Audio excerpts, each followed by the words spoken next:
Hello hello hello hello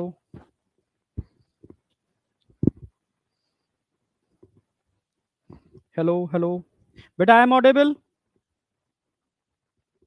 hello hello बेटा I am audible. I am audible visible. एक बार thumb से represent करो, कंटिन्यू करते हैं।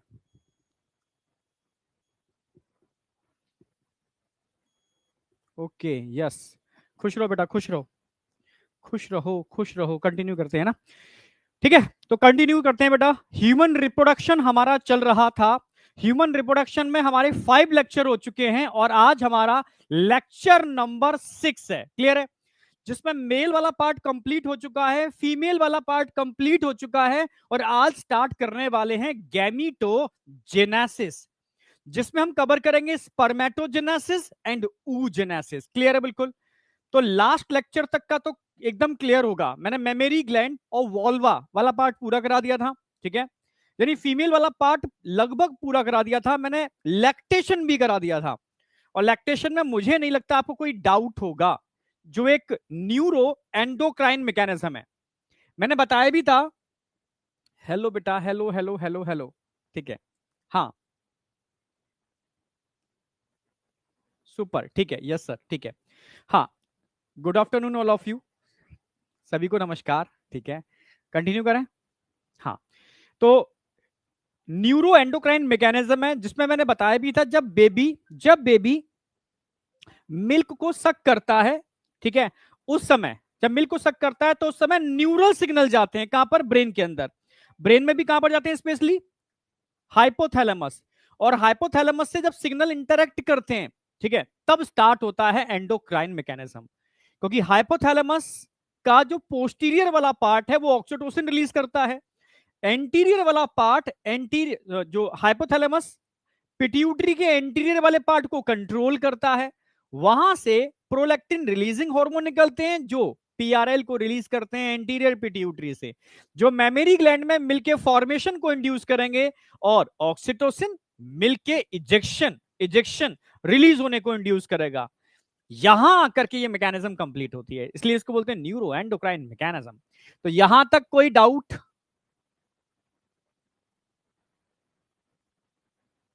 डीपीपी अपलोड हुई है नहीं ये बताओ। हाँ, पीआरएल अपने ह्यूमन रिप्रोडक्शन की। एक दो बच्चे डीपीपी लिख रहे हैं। डीपीपी अपलोड हुई है, यस या नो में बताओ। ओके, चलो ठीक है, आपने अच्छा इन्फॉर्म कर दिया, क्योंकि डीपीपी तो पूरी विद रिकॉर्डिंग एकदम अप टू डेट है। ठीक है, अपलोड नहीं हुई तो मैं अभी बस बस तुम्हारे लेक्चर के बाद ही बोल ही दूं मैं। एक मिनट, एक मिनट।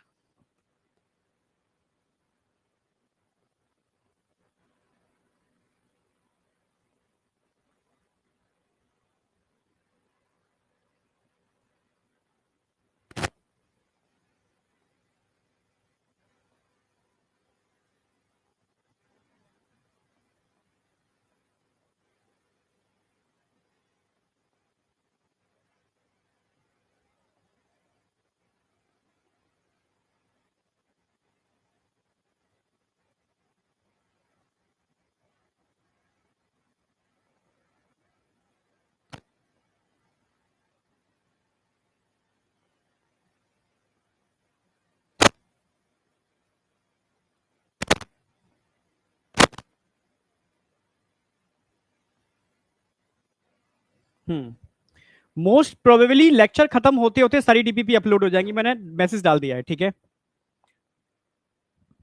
एनबीटीएस कैसे मिलेगा? ऐप पर ही ऑप्शन है एनबीटीएस का। ठीक है, आप ऐप से ही एनबीटीएस को, ठीक है, आप ले सकते हो, ऐप से ही ऑप्शन होता है। ठीक है, अच्छा, हाइपोथैलेमस में सेट है, चलो ठीक है, कंटिन्यू करते हैं।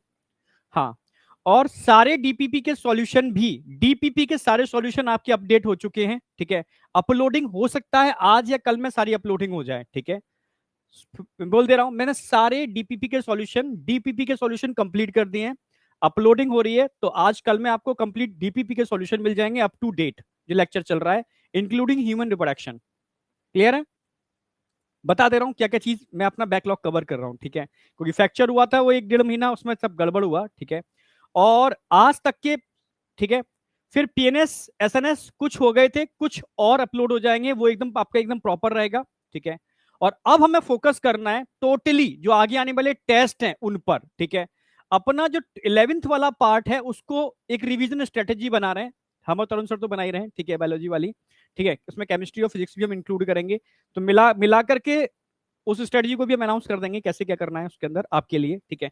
वो एक अलग चलेगी, उसमें पहले 11th का पोर्शन हम पैरेलल कराएंगे, 12th आप पैरेलल करते जाना, ठीक है।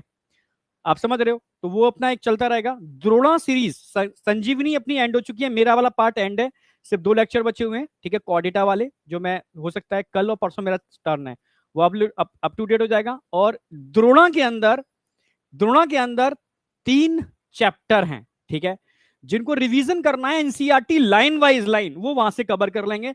द्रोणा के 3 चैप्टर जो बचे हुए हैं, रिमेनिंग मैंने एनसीईआरटी ही कराई है, और द्रोणा में अगेन एनसीईआरटी ही करा रहा हूं, ठीक है।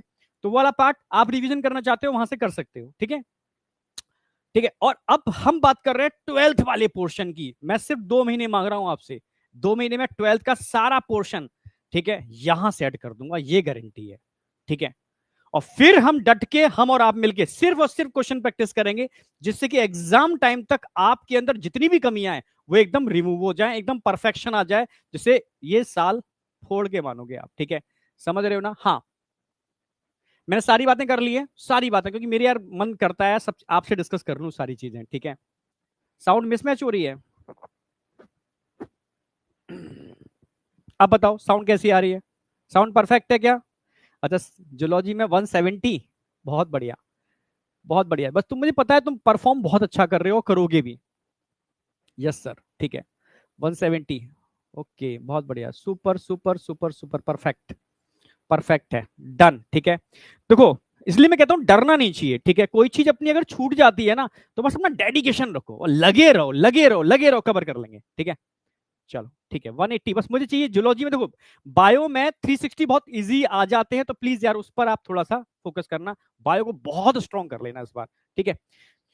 आज का टारगेट क्या है? आज का टारगेट है गैमीटोजेनेसिस, जिसमें हम स्पर्मेटोजेनेसिस कंप्लीट कर लेंगे विद एनसीईआरटी, और oogenesis का हम लगभग कंसेप्ट सारा पूरा कर लेंगे। रिमेनिंग वाला पार्ट पूरा कल कंप्लीट हो जाएगा विद मेंस्ट्रुअल साइकिल, कल मेंस्ट्रुअल साइकिल, ठीक है, आपकी एंड हो जाएगी, ठीक है। तो स्टार्ट करते हैं स्पर्मेटोजेनेसिस। तो स्पर्मेटोजेनेसिस स्टार्ट करने से पहले मैं कुछ एक कंसेप्ट बताऊंगा आपको। बाप सुपर, ये आग बता रही है कि आपके जूलॉजी में कॉन्फिडेंस लेवल सही है आपका, ठीक है। बट मैं चाह रहा हूं इसको मेंटेन भी रखो, जो 180 170 ला रहे हैं वो मेंटेन रखना प्लीज, ठीक है, ठीक है, हाँ, मेंटेन रखना, बहुत सही, सुपर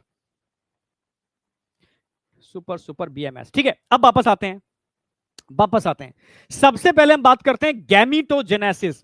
अब समझना, मेल और फीमेल में थोड़ा सा डिफरेंस है। अब क्या डिफरेंस है मेल और फीमेल में?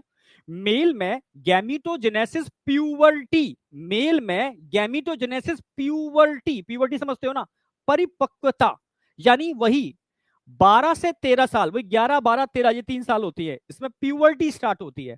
मेल में गैमीटोजेनेसिस स्टार्ट होती है। तो मेल में गैमीटोजेनेसिस मतलब spermatogenesis at the time of puberty start होती है। और कौन करता है? ब्रेन में मिलने वाला हाइपोथैलेमस और पिट्यूटरी दोनों मिलकर के इसको स्टार्ट करते हैं, ठीक है। कैसे करते हैं पूरा रेगुलेशन समझाऊंगा आपको आज स्पर्मेटोजेनेसिस के अंदर, पूरा रेगुलेशन कैसे होता है इसका, ठीक है।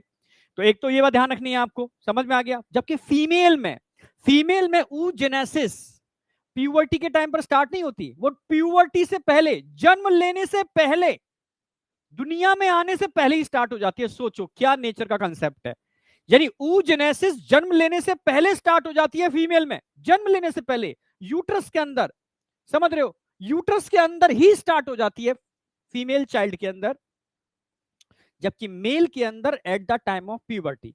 और मेल में थोड़ा डिले स्टार्ट होती है, चलती भी डिले तक है, यानी ओल्ड एज तक, समझ रहे हो, यही वही 80-90 साल वाली उम्र तक। जबकि फीमेल में अर्ली स्टार्ट होती है तो अर्ली बंद होती है at the time of menopause. Pause का मतलब रुक जाना, ठीक है, रुक जाती है, क्योंकि सारे के सारे ओवा डीजनरेट कर जाते हैं, खत्म हो जाते हैं, विघटित हो जाते हैं, ठीक है, मेनोपॉज वाली कंडीशन पर आकर के। क्लियर है बिल्कुल? तो ये डिफरेंस है, बहुत इंपॉर्टेंट डिफरेंस है, ये कंसेप्ट है, इसको यहां सेट रखना हमेशा, ठीक है। कंसेप्ट कभी छोड़ना मत, कंसेप्ट अगर सेट है चीजें ठीक है तो याद रखोगे, बहुत सही।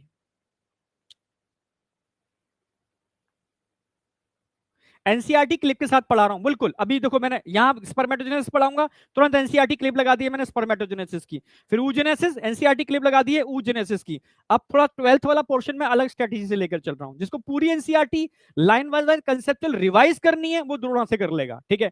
द्रोणा में टोटल एनसीईआरटी ही करा रहा हूं और कुछ भी नहीं करा रहा, ठीक है। तो द्रोणा रिवीजन में काम आएगा आपकी, ठीक है।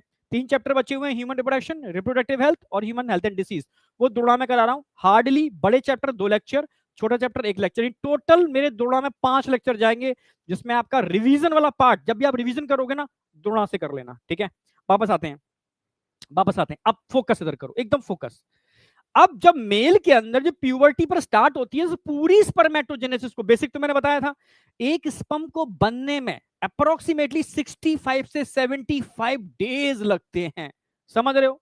बहुत टाइम लगता है भाई, इतना आसान नहीं है स्पर्म को बनना। स्पर्म को बनना, मैच्योर होना, उस लायक बनना जो एक ओवा को, एक जिंदगी को, एक लाइफ को क्रिएट करने में कैपेबल हो, ये कोई खेल नहीं है, समझ रहे हो? लाइफ को क्रिएट करने वाली सेल है वो, लाइफ को जनरेट करने वाली सेल है वो, ठीक है। तो उसको बनाने के लिए बॉडी का जो बेस्ट मटेरियल होता है, बेस्ट न्यूट्रिएंट होता है, उसको चाहिए होता है, ठीक है। समझ रहे हो? तो ऑटोमेटिकली बॉडी अपना ले लेती है उसको जहां से लेना है, ठीक है। ठीक है, समझ रहे हो ना मेरी बात? तो ऑटोमेटिकली वो बनते रहते हैं, और पर एक बार में कोई एक स्पर्म नहीं बनता, मिलियंस स्पर्म बनते हैं सिंगल टाइम में, समझ रहे हो? मिलियंस स्पर्म बनते हैं, ठीक है। तो ये ध्यान रखना है आपको, ठीक है। अब आगे बढ़ते हैं।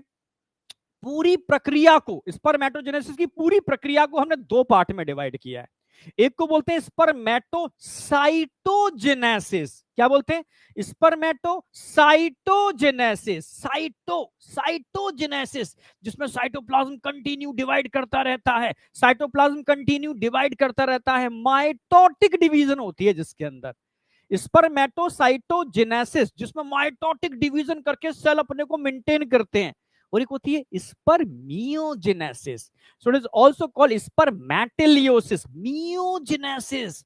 मियोजेनेसिस जिसमें मियोसिस होती है और एक डिप्लॉइड सेल हेप्लॉइड सेल में कन्वर्ट होती है, समझ गए ना? तो 2 पार्ट में, एक पार्ट बताऊंगा जिसके अंदर सिर्फ और सिर्फ स्पर्म अपने को मेंटेन करते हैं, स्पर्मेटोसाइटोजेनेसिस के अंदर।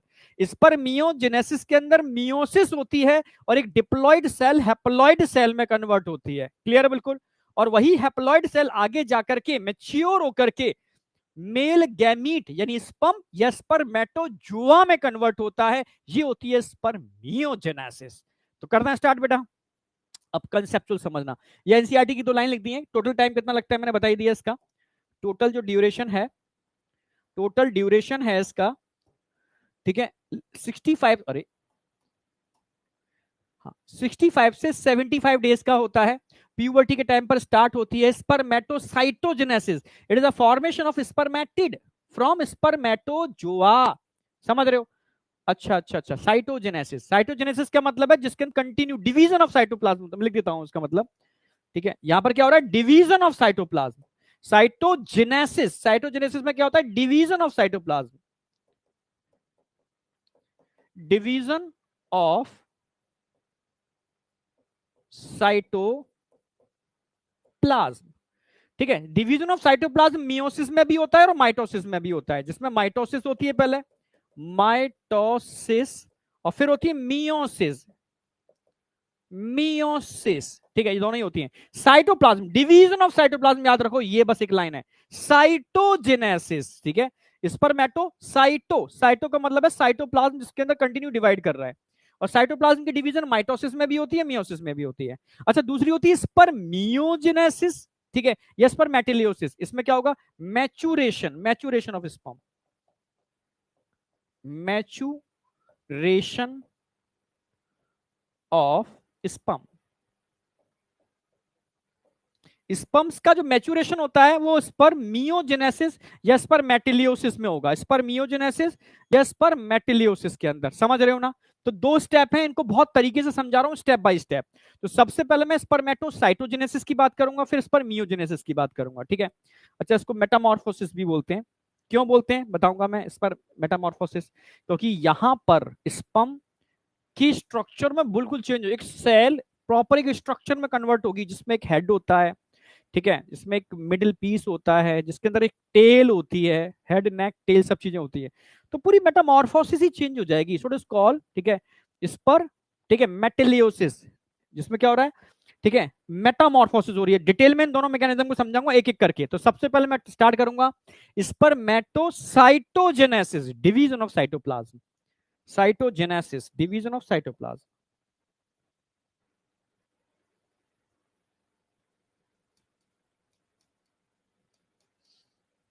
Division of cytoplasm, division of cytoplasm, जहां साइटोप्लाज्म डिवाइड कर रहा है, डिवीजन ऑफ साइटोप्लाज्म, ये है भाई स्पर्मेटोसाइटोजेनेसिस, समझ गए ना, डिवीजन ऑफ साइटोप्लाज्म, जहां साइटोप्लाज्म का डिवीजन होगा वो साइटोजेनेसिस है। क्लियर, बिल्कुल, बस एक लाइन याद रखो, जहां पर भी साइटोप्लाज्म का डिवीजन होगा वो साइटोजेनेसिस है। ठीक है, चलो अब कैसे, पूरा मैकेनिज्म स्टेप बाय स्टेप समझो। ग्रीन कलर लेते हैं सबसे पहले,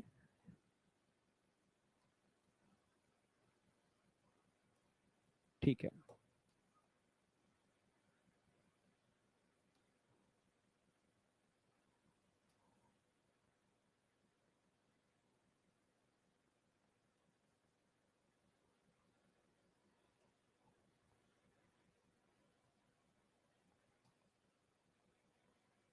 बस इतना ही दिखा देते हैं। देखो, ये एक डिप्लॉइड सेल है, डिप्लॉइड सेल, ये माइटोटिक डिवीजन करके अगेन दो डिप्लॉइड सेल बनाएगी। फिर ये डिप्लॉइड सेल है, ये माइटोटिक डिवीजन करके हर एक दो सेल बनाएगी, ये भी सेम दो सेल बनाएगी, सब माइटोटिक डिवीजन करेंगे, यानी माइटोटिक डिवीजन करके ये अपने को मेंटेन करते रहते हैं, मेंटेन करते रहते, तो माइटोसिस चल रही है, और इन सेल को बोलते हैं स्पर्मेटोगोनिया। ये सब क्या है,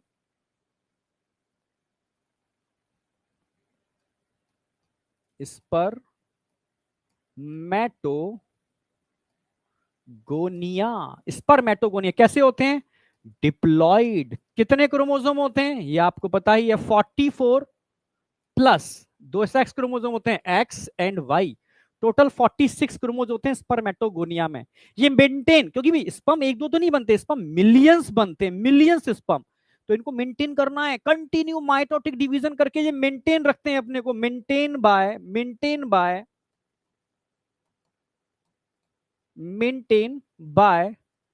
mitotic division, mitotic division,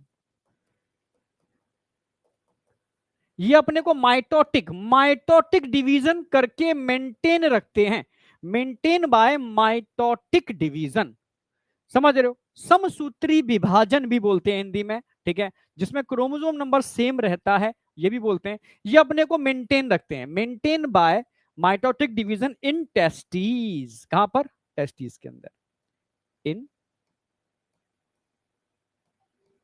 testes, तो टेस्टिस के अंदर ये अपने को मेंटेन रखते हैं, मिलियंस मिलियंस साइटोप्लाज्म डिवीजन चल रहा है, मिलियंस स्पर्मेटोगोनिया बन रहे हैं, समझ रहे हो ना मेरी बात, बनते रहते हैं, मेंटेन रखते हैं अपने को, ठीक है। अब जब प्यूबर्टी आती है, परिपक्वता, तब ये प्रोसेस आगे बढ़ती है, ये प्रोसेस आगे बढ़ती है, अब समझना, तो मैं पिट्यूटरी दिखाऊंगा, अभी किसको पता है प्यूबर्टी आ गई, पिट्यूटरी यही जानती है, समझ रहे हो, इसको सब पता है, कहां पर बॉडी में क्या चल रहा है ये डिसाइड करती है पिट्यूटरी, समझना, पिट्यूटरी, अगर मैं पिट्यूटरी की बात करूं, समझना, तो पिट्यूटरी का जो एंटीरियर लोब है, पिट्यूटरी का जो एंटीरियर लोब है, एंटीरियर पिट्यूटरी, समझना, पिट्यूटरी का जो एंटीरियर लोब है, यहां से एक हार्मोन निकलेगा, आप जानते हो उसको, इसको बोलते हैं फॉलिक, इसको बोलते हैं luteinizing hormone, luteinizing hormone, LH, LH luteinizing hormone, और यही ल्यूटिनाइजिंग हार्मोन किसको स्टिमुलेट करता है, ये स्टिमुलेट करता है लिडिक सेल को, लिडिक सेल्स को, और लिडिक सेल्स क्या रिलीज करते हैं, ये रिलीज करते हैं टेस्टोस्टेरॉन, टेस्टोस्टेरॉन। अब ये टेस्टोस्टेरॉन प्यूबर्टी पर आते ही, ठीक है, प्यूबर्टी पर आते ही ये टेस्टोस्टेरॉन प्यूबर्टी पर आते ही, एक प्रोटीन होती है androgen binding protein, with androgen binding protein अलग से होती है, ठीक है, with A B P, androgen binding protein. Androgen binding protein के संग ये यहां से रिलीज होता है, जो रिलीज होगा, रिलीज येलो कलर से रिलीज वाला पार्ट दिखा रहा हूं मैं, एकदम कलर कॉम्बिनेशन ध्यान रखना है आपको, रिलीज। ये लिडिक सेल जो टेस्टिस में होते हैं टेस्टोस्टेरोन रिलीज करते हैं, ये टेस्टोस्टेरोन एंड्रोजन बाइंडिंग प्रोटीन के संग मिलता है, पर एंड्रोजन बाइंडिंग प्रोटीन यहां से रिलीज नहीं होती, वो तो सर्टोली सेल से रिलीज होती है, ठीक है। तो मैं लिख दिया है, इसके संग मिलकर के ये इस प्रक्रिया को आगे बढ़ाता है, ठीक है, पिट्यूटरी, कब, प्यूबर्टी के टाइम पर, at the time of puberty. पूरी एक कंसेप्ट समझाऊंगा, at the time of puberty, परिपक्वता के टाइम पर ये पिट्यूटरी इस हार्मोन को निकालती है, ठीक है, एलएच को, ये टेस्टिस के लिडिक सेल को स्टिमुलेट करता है, तब जाकर के टेस्टोस्टेरॉन निकलता है, और ये टेस्टोस्टेरॉन एंड्रोजन को बाइंड करने वाले प्रोटीन होते हैं, androgen binding protein, androgen binding protein. हाँ, जीएनआरएच यहां से नहीं निकलेगा, वो तो हाइपोथैलेमस से निकलेगा, ऊपर जगह नहीं है तो हाइपोथैलेमस भी दिखा सकते हो, हाइपोथैलेमस से जीएनआरएच निकलेगा, जो पिट्यूटरी से बोलेगा कि भाई समय आ गया, प्यूबर्टी आ गई, निकालो एलएच को, तब एलएच निकलेगा, और ये एंड्रोजन बाइंडिंग प्रोटीन के साथ मिलकर के टेस्टोस्टेरॉन इस प्रक्रिया को आगे बढ़ाएगा, इस प्रक्रिया को आगे बढ़ाएगा। कोई भी एक सेल ले लो, ये यहां से ले लेते हैं, यानी ये स्टिमुलेट करेगा इस मैकेनिज्म को, समझना, ये टेस्टोस्टेरॉन स्टिमुलेट करेगा इस मैकेनिज्म को कि आगे बढ़ो, टाइम आ गया, आगे बढ़ो, टाइम आ गया, ये स्टिमुलेट करेगा, स्टिमुलेट करेगा आगे, ठीक है। तो इन सेल्स को स्टिमुलेट करता है कि समय आ गया कि अब डिवीजन करो, at the time of puberty, puberty के टाइम पर, परिपक्वता के टाइम पर, समझ रहे हो। ये स्पर्मेटोगोनिया, स्पर्मेटोगोनिया जो डिप्लॉइड थे, जो अपने को मेंटेन करते थे माइटोटिक डिवीजन के थ्रू टेस्टिस के अंदर, तो टेस्टिस के अंदर जब टेस्टोस्टेरोन निकलता है at the time of puberty, वही 12 से 13 साल वाली उम्र, ठीक है, ये इस प्रक्रिया को आगे बढ़ाता है और स्पर्मेटोगोनिया के साइज को बढ़ाता है, ठीक है, साइज इंक्रीज होगा, ये भी डिप्लॉइड ही है, पर साइज इंक्रीज होगा, ठीक है, साइज क्या होगा, इंक्रीज। समझना, एक एक कंसेप्ट को बिल्कुल लेकर के पिक्चर की तरह फील करना कि मूवी चल रही है, अब ये हो रहा है, अब ये हो रहा है, ये पड़ा हुआ है, इसके लिए ये रिस्पॉन्सिबल है, ये आया, मिलकर के ये काम करेंगे, ठीक है, बिल्कुल एक एक फैक्ट के साथ एकदम मूवी की तरह ब्रेन के अंदर उसको मैपिंग करो, ब्रेन मैपिंग करो उसकी, ठीक है। तो समय आ गया, समय आ गया, इसका साइज बढ़ेगा, सिर्फ ओनली साइज बढ़ रहा है, साइज क्या हो रहा है, इंक्रीज। साइज जब इंक्रीज होगा तो इसको क्या बोलोगे, इसको स्पर्मेटोगोनिया नहीं बोलोगे, इसको बोलोगे प्राइमरी स्पर्मेटोसाइट, क्या बोलोगे इसको, हाँ, ABP, androgen binding protein, ABP समझाया भी था मैंने, हाँ, स्पर्म मैच्योरेशन फैक्टर, वो आगे आएंगे अगली मैकेनिज्म के अंदर। अभी तो हम क्या पढ़ रहे हैं, स्पर्मेटोसाइटोजेनेसिस, डिवीजन ऑफ साइटोप्लाज्म, जिसमें साइटोप्लाज्म डिवाइड कर रहा है, चाहे वो माइटोसिस करे या मियोसिस करे, डिवीजन चल रही है, वो साइटोजेनेसिस है, ठीक है।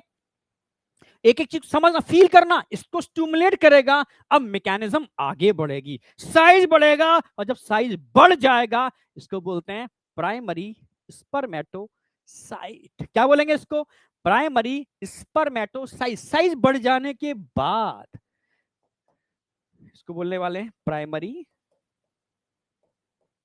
स्पर्मेटोसाइट। प्राइमरी स्पर्मेटोसाइट बन चुके हैं, प्राइमरी स्पर्मेटोसाइट बन चुके हैं। अब जब प्राइमरी स्पर्मेटोसाइट की मैं बात करूंगा, समझना मेरी बात, प्राइमरी स्पर्मेटोसाइट की बात करूंगा, अभी ये भी डिप्लॉयड है, ये भी डिप्लॉयड है, क्योंकि मैंने अभी सिर्फ साइज इंक्रीज किया है, अभी मियोसिस स्टार्ट नहीं हुई, सिर्फ साइज इंक्रीज किया है, समझ रहे हो। ये माइटोटिक डिवीजन करके अपने को मेंटेन रखते हैं, समय आता है तो साइज बढ़ता है। आप ये आपको पता होना चाहिए, क्योंकि सेल साइकिल आप पढ़ चुके हो कि एक सेल तब डिवाइड करती है जब उसके न्यूक्लियस और साइटोप्लाज्म का रेशियो डिस्टर्ब होता है। जब तक वो मेंटेन है डिवीजन नहीं होगी। हाँ, अब डिस्टर्ब कब होगा? जब सेल अपना साइज बढ़ाएगी। सेल का साइटोप्लाज्म बढ़ रहा है, साइटोप्लाज्म बढ़ रहा है पर न्यूक्लियोप्लाज्म नहीं बढ़ रहा, इससे रेशियो बिगड़ेगा, और रेशियो बिगड़ेगा तो रेशियो बिगड़ने से, हाँ बेटा एलएच का मतलब ल्यूटिनाइजिंग हार्मोन, रेशियो बिगड़ने से सेल के अंदर वो जीन एक्टिवेट होंगे जो उसकी मियोसिस को इंड्यूस करेंगे, मींस साइक्लिन। और साइक्लिन डिपेंडेंट काइनेज तो होते ही है सेल के पास, सेल साइकिल का कंसेप्ट लेके चल रहा हूं। साइक्लिन बनने चालू हो जाएंगे और सेल डिवीजन स्टार्ट हो जाएगी। ठीक है, अब यानी ये जो प्राइमरी स्पर्मेटोसाइड है ये आगे की प्रोसेस को बढ़ाएगा और इससे दो सेल बनेंगे, यानी मियोसिस स्टार्ट हो जाएगी, मियोसिस स्टार्ट हो जाएगी। तो अब क्या होगा? मियोसिस फर्स्ट होगी, मियोसिस फर्स्ट। मियोसिस फर्स्ट की बात करता हूं तो मियोसिस फर्स्ट के अंदर दो सेल बनेंगे। मियोसिस फर्स्ट में दो सेल बनेंगे जो एक रिडक्शनल डिवीजन है। रिडक्शनल का मतलब है भाई क्रोमोसोम नंबर आधा हो जाएगा, अब उतना क्रोमोसोम नंबर नहीं है, chromosome number haploid, chromosome number आधा हो गया, क्रोमोसोम नंबर आधा हो गया। ठीक है, क्रोमोसोम नंबर आधा हो गया। ठीक है, एपिथेलियम में सेट, अच्छा ठीक है। मतलब भाई मियोसिस फर्स्ट कैसी डिवीजन होती है ये आपको पता होना चाहिए, रिडक्शनल डिवीजन। रिडक्शनल डिवीजन समझते हो? रिडक्शनल डिवीजन का मतलब होता है जिसमें क्रोमोसोम नंबर आधा हो जाए। ठीक है भाई, यहां तक क्रोमोसोम नंबर कितना था?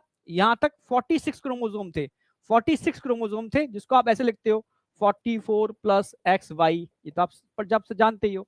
पर जैसे मियोसिस फर्स्ट होगी, रिडक्शनल डिवीजन है, क्रोमोसोम नंबर आधा होगा, अब इन सेल को आप प्राइमरी स्पर्मेटोसाइट नहीं बोलोगे, इनको बोलोगे secondary spermatocyte.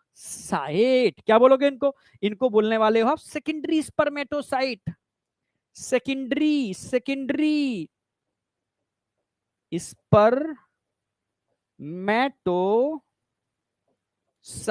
Secondary spermatocytes. Chromosome number भी दो टाइप के सेल बनेंगे, एक में 22 प्लस एक्स एक्स हो सकते हैं, एक में 22 प्लस एक्स वाई, यानी मेल और फीमेल जो बनना है वो डिसीजन मेल करता है, फीमेल नहीं करती। क्लियर है बिल्कुल? तो सेकेंडरी स्पर्मेटोसाइट बन गए, हैप्लॉइड हैं, डिप्लॉइड? हैप्लॉइड होते हैं, डिप्लॉइड नहीं होते, हैप्लॉइड होते हैं। या तो कॉम्बिनेशन ये वाला होगा इनके अंदर, ठीक है, या कॉम्बिनेशन ये वाला होगा, ठीक है, ये होगा या ये होगा, दोनों नहीं हो सकते, ठीक है, एक के अंदर 22 प्लस एक्स हो सकते हैं या 22 प्लस वाई हो सकते हैं। समझ रहे हो? तो अच्छा मैंने एक्स एक्स कर दिया, अरे अरे अरे,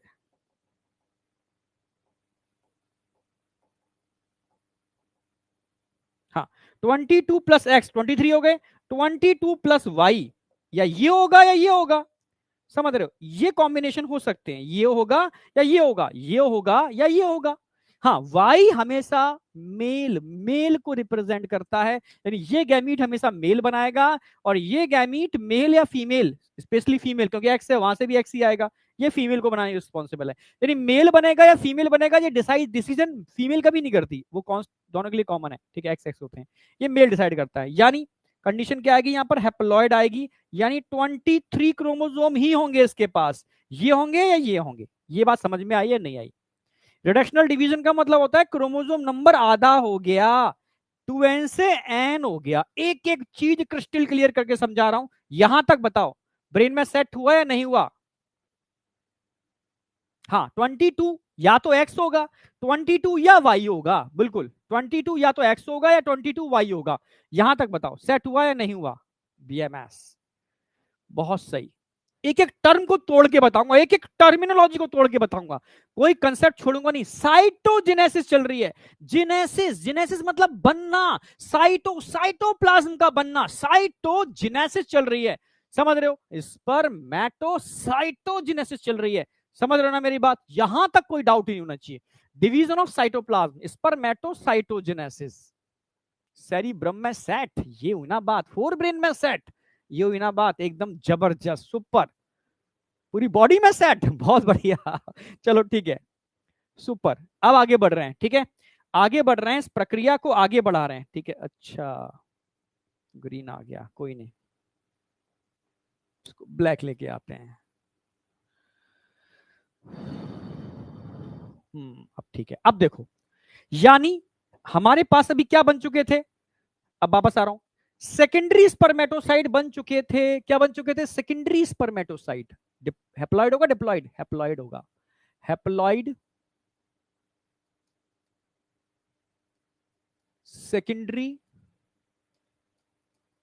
स्पर्मेटोसाइट्स, हैप्लॉइड सेकेंडरी स्पर्मेटोसाइट्स बन चुके हैं, ठीक है, हैप्लॉइड हैं। थोड़ा इसको अच्छे से ड्रॉ कर देता हूं, कलर हमने क्या लिया था, ब्लू। हैप्लॉइड सेकेंडरी स्पर्मेटोसाइट्स हमारे पास बन चुके, कितने बन चुके थे, 2।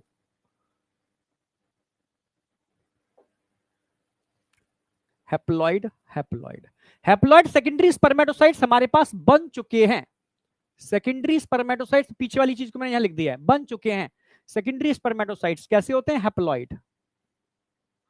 मियोसिस फर्स्ट कंप्लीट हो चुकी है, अब बारी आएगी मियोसिस सेकंड की। तो मियोसिस सेकंड दोनों के लिए एप्लीकेबल होगी, इसमें भी मियोसिस सेकंड एप्लीकेबल होगी, 1 से 2 सेल बनेंगे। इसमें भी मियोसिस सेकंड एप्लीकेबल होगी, 1 से 2 सेल बनेंगे। यानी यहां तक साइटोप्लाज्म डिवीजन कर रहा है अभी, ठीक है, समझना, अभी साइटोप्लाज्म डिवीजन यहां तक चल रहा है।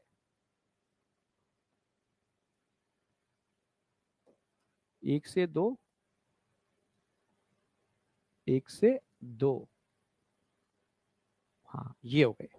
ये इक्वल टू माइटोसिस होती है, जानते ही हो, इसमें भी क्रोमोसोम नंबर सेम ही रहेगा, समझ रहे, क्रोमोसोम नंबर सेम ही रहेगा। ये मियोसिस सेकंड है, ये क्या है, मियोसिस सेकंड,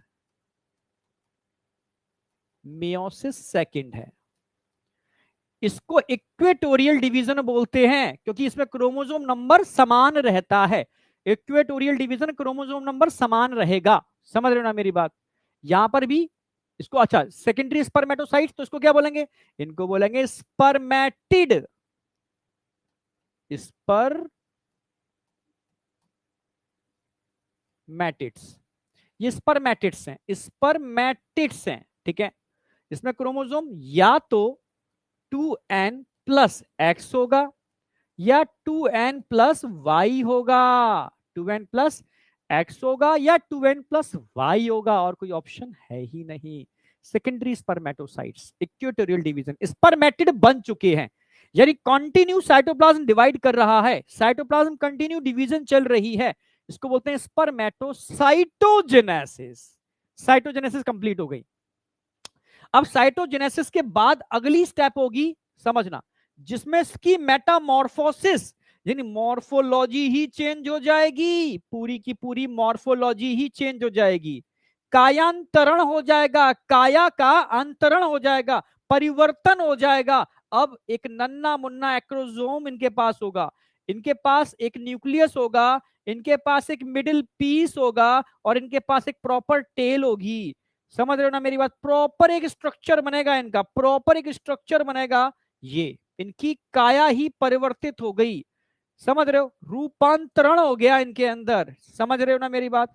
इस प्रक्रिया को, इस मैकेनिज्म को बोलते हैं स्पर्मियोजेनेसिस, जो डिटेल में समझाऊंगा, समझना, जिसको हम डिटेल में समझाएंगे। सारे हैप्लॉइड होते हैं, पर इनका साइटोप्लाज्म डिवीजन नहीं हुआ, इनमें रूपांतरण हुआ है, मॉडिफिकेशन हुआ है, ठीक है, समझ रहे हो, रूपांतरण हुआ है, मॉडिफिकेशन हुआ है, इससे क्या बन रहे हैं, ये बन रहे हैं स्पर्मेटोजोआ, स्पर्मेटोजोआ,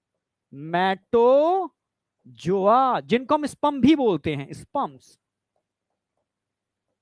स्पम्स, ठीक है। कौन बनाता है इन स्पर्मेटोजोआ या स्पम्स को, ठीक है, इनको बनाने के लिए अगेन मैंने बताया था पिट्यूटरी, पिट्यूटरी का इंटीरियर लोब, समझना मेरी बात, यहां से वही GnRH, ये पिट्यूटरी के एंटीरियर लोब से बोलेगा, तब जाकर के ये निकालेगा फॉलिकल स्टिमुलेटिंग हार्मोन।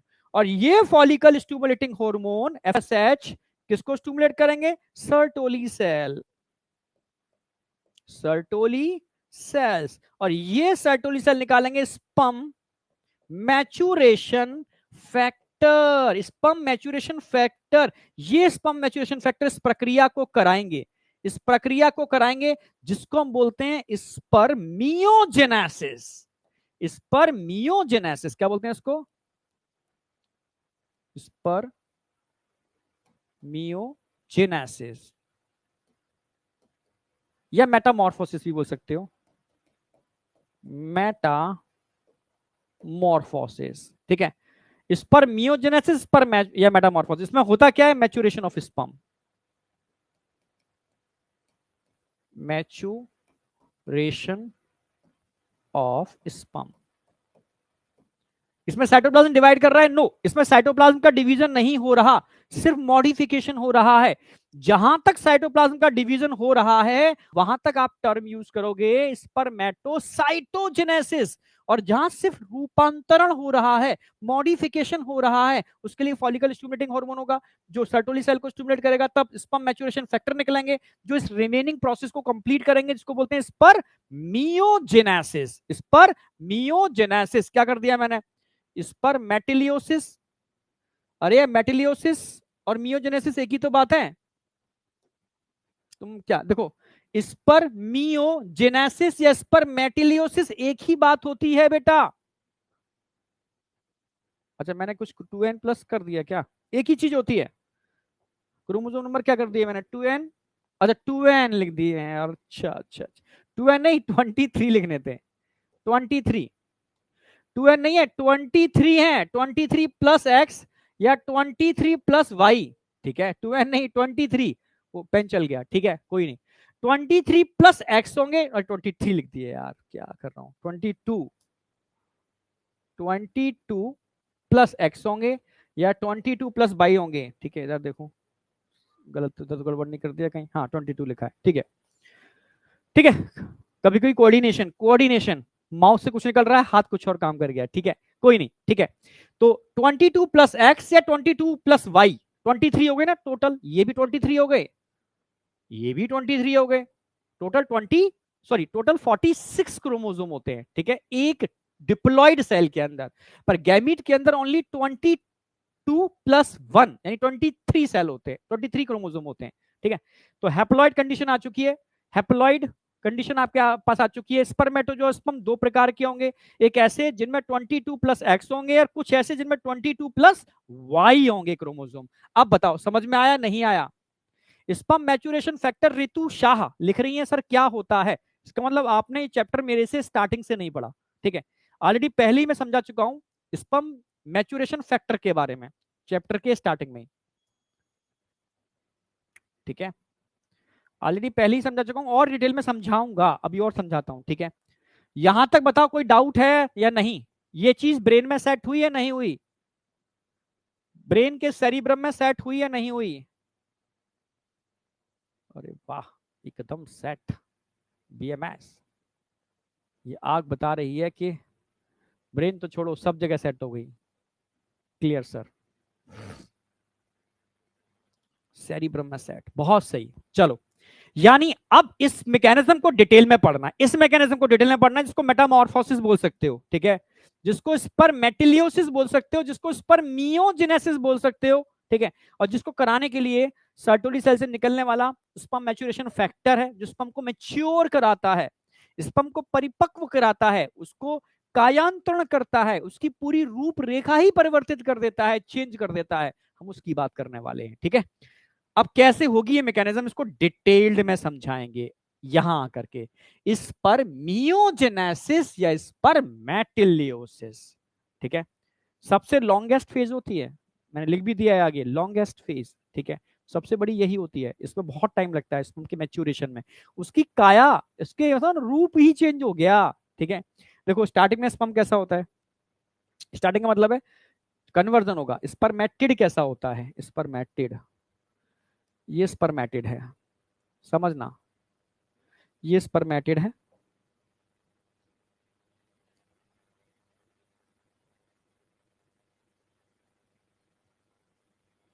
ये स्पर्मेटिड है,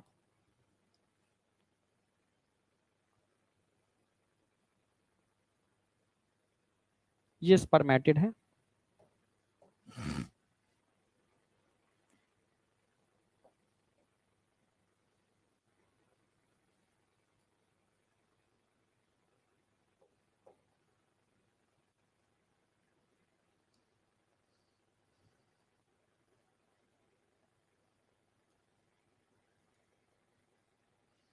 और स्पर्मेटिड का ये न्यूक्लियस है, हैप्लॉइड न्यूक्लियस होता है स्पर्मेटिड के अंदर, आप जानते ही हो। इसमें माइटोकॉन्ड्रिया भी होंगे, इसमें गोल्जी बॉडी भी होंगे,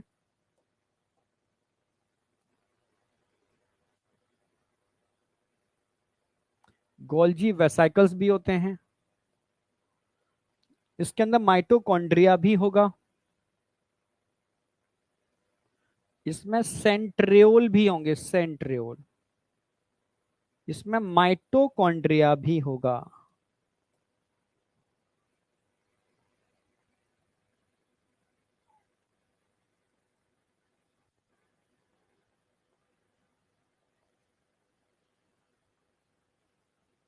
ये स्ट्रक्चर आ गया, ठीक है। ऐसे बनते हैं, इनको बोलते हैं स्पर्मेटिड। ये क्या बनाया आपने स्ट्रक्चर, स्पर्मेटिड।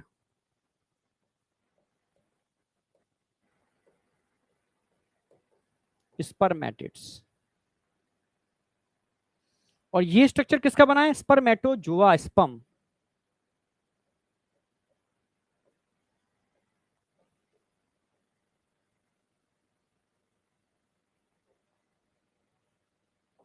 और स्पर्मेटिड से स्पर्मेटोजोआ का कन्वर्जन, यही तो करना है आपको। स्पर्मेटिड से स्पर्मेटोजोआ का कन्वर्जन, इसको बोलते हैं स्पर्मियोजेनेसिस। कौन कराता है, अभी बताया मैंने, यहां ध्यान रखना। इसको मेटामॉर्फोसिस भी बोल सकते हो।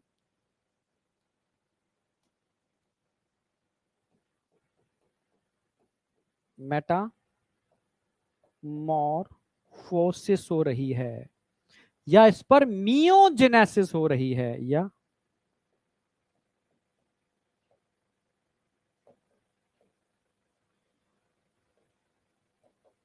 ठीक है। कौन करा रहा है, स्पर्म। कौन करा रहा है इसको, स्पर्म मैच्योरेशन फैक्टर। स्पर्म को मैच्योर करने वाले फैक्टर इस प्रोसेस को करा रहे हैं, जिसके अंदर हो क्या रहा है, स्पर्मेटिड जो हैप्लॉइड होता है, डिप्लॉइड हैप्लॉइड होता है, स्पर्मेटोजुआ ये भी हैप्लॉइड होता है। तो इसका इसमें कन्वर्जन हो रहा है, रूपांतरण हो रहा है, इसी को बोलते हैं स्पर्मियोजेनेसिस। हाँ, गोल्जी बॉडी, हाँ बिल्कुल बिल्कुल। तो गोल्जी बॉडी के टूटने से छोटे छोटे वेसाइकल्स बनते हैं। मैं लिख दे रहा हूं, ये जो दिख रही है स्ट्रक्चर, ये तो गोल्जी बॉडी है।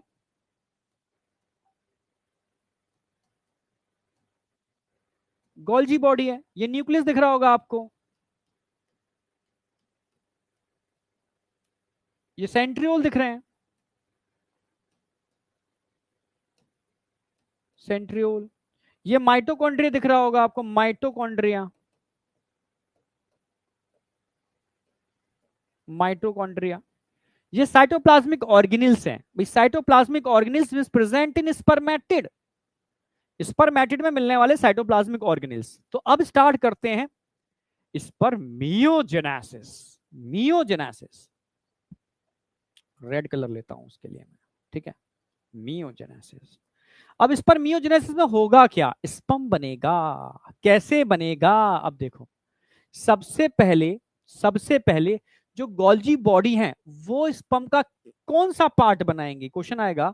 गोल्जी बॉडी स्पर्म का कौन सा पार्ट बनाएंगे, ये बनाएंगे एक्रोसोम, ये बनाएंगे एक्रोसोम। समझ रहे हो। न्यूक्लियस क्या बनाएगा, न्यूक्लियस न्यूक्लियस में कन्वर्ट हो जाएगा, न्यूक्लियस न्यूक्लियस में कन्वर्ट हो जाएगा। अच्छा ऐसे बना लिख देता हूं, गोल्जी बॉडी से बनेगा एक्रोसोम, न्यूक्लियस न्यूक्लियस में कन्वर्ट हो जाएगा। सेंट्रियोल, सेंट्रियोल कहां गए, इसकी नेक, नेक में सेंट्रियोल होते हैं, इसकी नेक में, समझना। नेक वाले पार्ट में सेंट्रियोल होते हैं, तो ये सेंट्रियोल इसके नेक वाले पार्ट में एडजस्ट हो जाएंगे, ठीक है। माइटोकॉन्ड्रिया कहां जाएंगे, माइटोकॉन्ड्रिया का मिडिल पीस बनाएंगे, ये मिडिल पीस है पूरा का पूरा, इसका जो मिडिल पीस बनेगा वो माइटोकॉन्ड्रिया बनाने वाले हैं, मिडिल पीस, ठीक है। इस तरीके से ये साइटोप्लाज्मिक ऑर्गेनिल्स स्पर्म के अंदर रूपांतरित, मॉडिफाइड हो जाएंगे, ठीक है। तो अब स्पर्म के स्ट्रक्चर को हम कुछ पार्ट में डिवाइड करेंगे। एक को तो बोलते हैं हम इसका हेड, देखो हेड वाला रीजन बनेगा इसका, हेड के बाद इसका नेक वाला रीजन बनेगा, फिर इसका मिडिल पीस बनेगा, और लास्ट में इसकी टेल बनेगी। यानी स्पर्म के 4 पार्ट होते हैं, हेड, नेक, मिडिल पीस और टेल। क्वेश्चन आएगा स्पर्मेटिड का कौन सा पार्ट एक्रोजोम बनाता है? गोल्जी बॉडी के गोल्जी वेसाइकल्स, ठीक है। न्यूक्लियस डायरेक्ट न्यूक्लियस में कन्वर्ट हो रहा है। माइटोकॉन्ड्रिया इसका मिडिल पीस बना रहे हैं, इसको पावर हाउस बोलते हैं। Mitochondria energy source of the swimming, power house बोल सकते हो, ठीक है, समझ रहे हो। और टेल, टेल सेंट्रियोल से ही बनती है, समझाता हूं मैं, ठीक है। पहले पॉइंट्स लिख दूं मैं, कुछ बहुत इंपॉर्टेंट पॉइंट जो डायरेक्टली क्वेश्चन में पूछे जाते हैं। पहला क्वेश्चन आएगा, जो एक्रोजोम की बात कर रहा हूं मैं, एक्रोजोम, एक्रोजोम, एक्रोजोम में होता क्या है? एक्रोजोम के अंदर होता क्या है? एंजाइम्स होते हैं, एंजाइम्स, ठीक है। कुछ एंजाइम्स होते हैं, हाइड्रोलाइजिंग एंजाइम, हाइड्रोलिटिक, जो पानी की प्रेजेंस में किसी चीज को लाइटिक तोड़ते हैं, हाइड्रोलिसिस करने वाले एंजाइम, हाइड्रोलाइजिंग एंजाइम। तो एक्रोजोम में क्या होते हैं? Hydrolysing enzyme.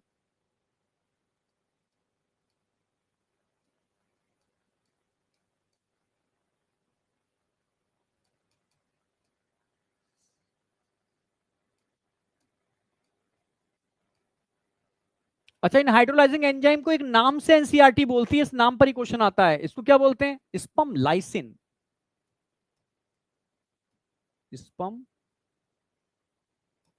Lysine, hydrolysing enzyme जिनको स्पम लाइसिन बोलते हैं। ये क्या करते हैं हाइड्रोलाइजिंग एंजाइम स्पम लाइसिन? जब स्पम टकराता है ओवा की वॉल से, तो उसकी वॉल के परखच्चे उड़ाते हैं, उसको डाइजेस्ट करते हैं, ठीक है। डाइजेशन ऑफ वॉल या लेयर ऑफ ओवा।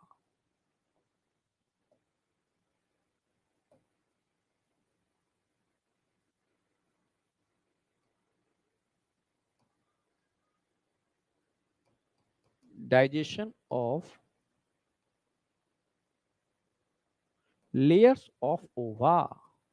ओवा की लेयर को डाइजेस्ट करने में स्पर्म लाइसिन का रोल है, जो एक तरीके से हाइड्रोलाइजिंग एंजाइम होते हैं, जो एक्रोजोम के अंदर होते हैं। यहां से क्वेश्चन बनता है, ये कंसेप्ट मत भूल जाना, वेरी वेरी इंपॉर्टेंट। अब बताओ ये चीज समझ में आई या नहीं आई? एक स्टेप, बिल्कुल एक एक स्टेप। मिडिल पीस पे आऊंगा अभी। हेड, हेड नेक टेल, ठीक है, बिल्कुल। नेक के नीचे मिडिल पीस होता है, ठीक है, जिसमें माइटोकॉन्ड्रिया होते हैं, ठीक है। ये चीज समझ में आई या नहीं आई, इतना बताओ पहले, step by step. Voice mismatch हो रही है? Okay okay okay, voice mismatch clear कर देता हूँ, रिफ्रेश कर लो, मैं भी कर देता हूँ, चलो।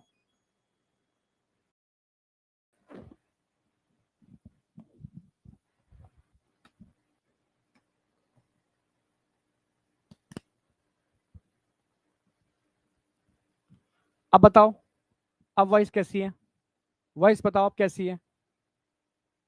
अब बताओ वॉइस कैसी है? रिफ्रेश कर दिया मैंने। जोना पेलेसोडा को खाली ब्रेक नहीं करता,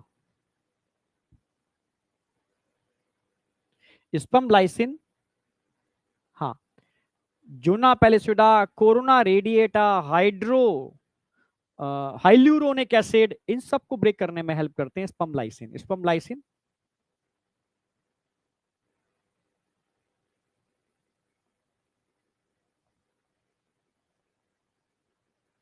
अच्छा, बच्चे लिख रहे हैं कंटिन्यू कमेंट में कि नहीं, चैट वो क्या, सॉरी, मिसमैच हो रही थी, इसलिए मैं एक रिफ्रेश कर दिया। अब परफेक्ट है ना?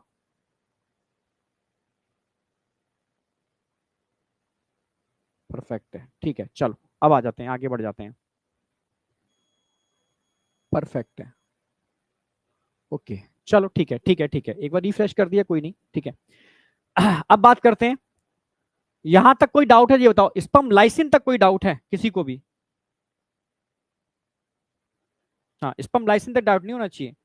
ये ओवा की वॉल को डाइस करने में हेल्प करेगी स्पम लाइसिन, ठीक है। यानी ये क्लियर है हमारा। एक्रोजोम, एक्रोजोम के नीचे क्या है? न्यूक्लियस, न्यूक्लियस क्रोमोसोमल मटेरियल कितना हैप्लॉइड होगा, डिप्लॉइड, ये लिख दे सकते हो, यहाँ पर हैप्लॉइड होगा, हैप्लॉइड होगा। अब यहाँ तो नेक, जो नेक वाला रीजन है ना, तो इसमें सेंट्रियोल होंगे। सेंट्रियोल देखो दो होते हैं, समझना। सेंट्रियोल, इसके अंदर सेंट्रोसोम बोलते हैं इस पूरे को, जिसमें 2 सेंट्रियोल होते हैं। सेंट्रियोल कितने हैं? 2। एक सेंट्रोसोम में कितने सेंट्रियोल होते हैं? सेंट्रियोल, 2 सेंट्रियोल है यहाँ पर, ठीक है। दोनों सेंट्रियोल को आप नेक पे दिखा सकते हो। एक प्रॉक्सिमल सेंट्रियोल होता है और एक दूसरा वाला डिस्टल सेंट्रियोल होता है। Proximal and distal.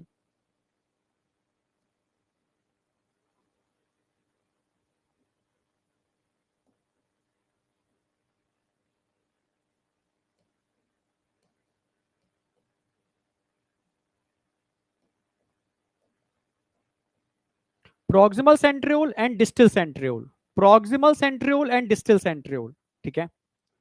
समझ रहे हो ना? Proximal centriole and distal centriole.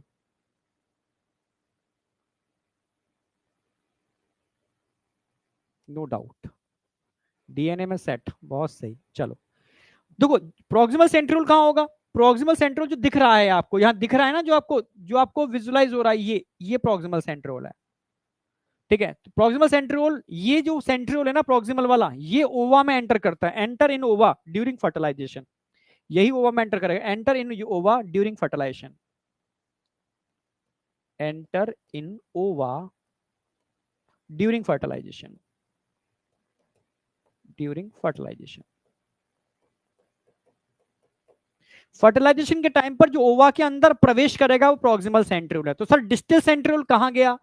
जो डिस्टल सेंट्रियोल है ना, ये बेचारा डिस्टल सेंट्रियोल जो है ना,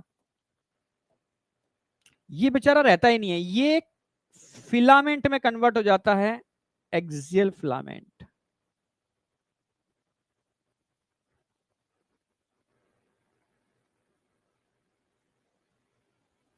एक्सियल फिलामेंट में कन्वर्ट हो गया। Distal centriole convert into axial filament. मैं लिख दे रहा हूं,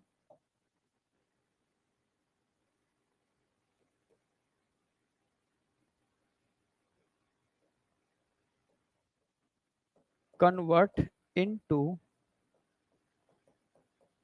एक्सियल फिलामेंट। जो एक्सियल फिलामेंट में कन्वर्ट हो गया, समझ रहे हो, जो एक्सियल फिलामेंट में कन्वर्ट हो गया वो डिस्टल सेंट्रियोल है। ये है एक्सियल फिलामेंट, लिख भी देते हैं इसको।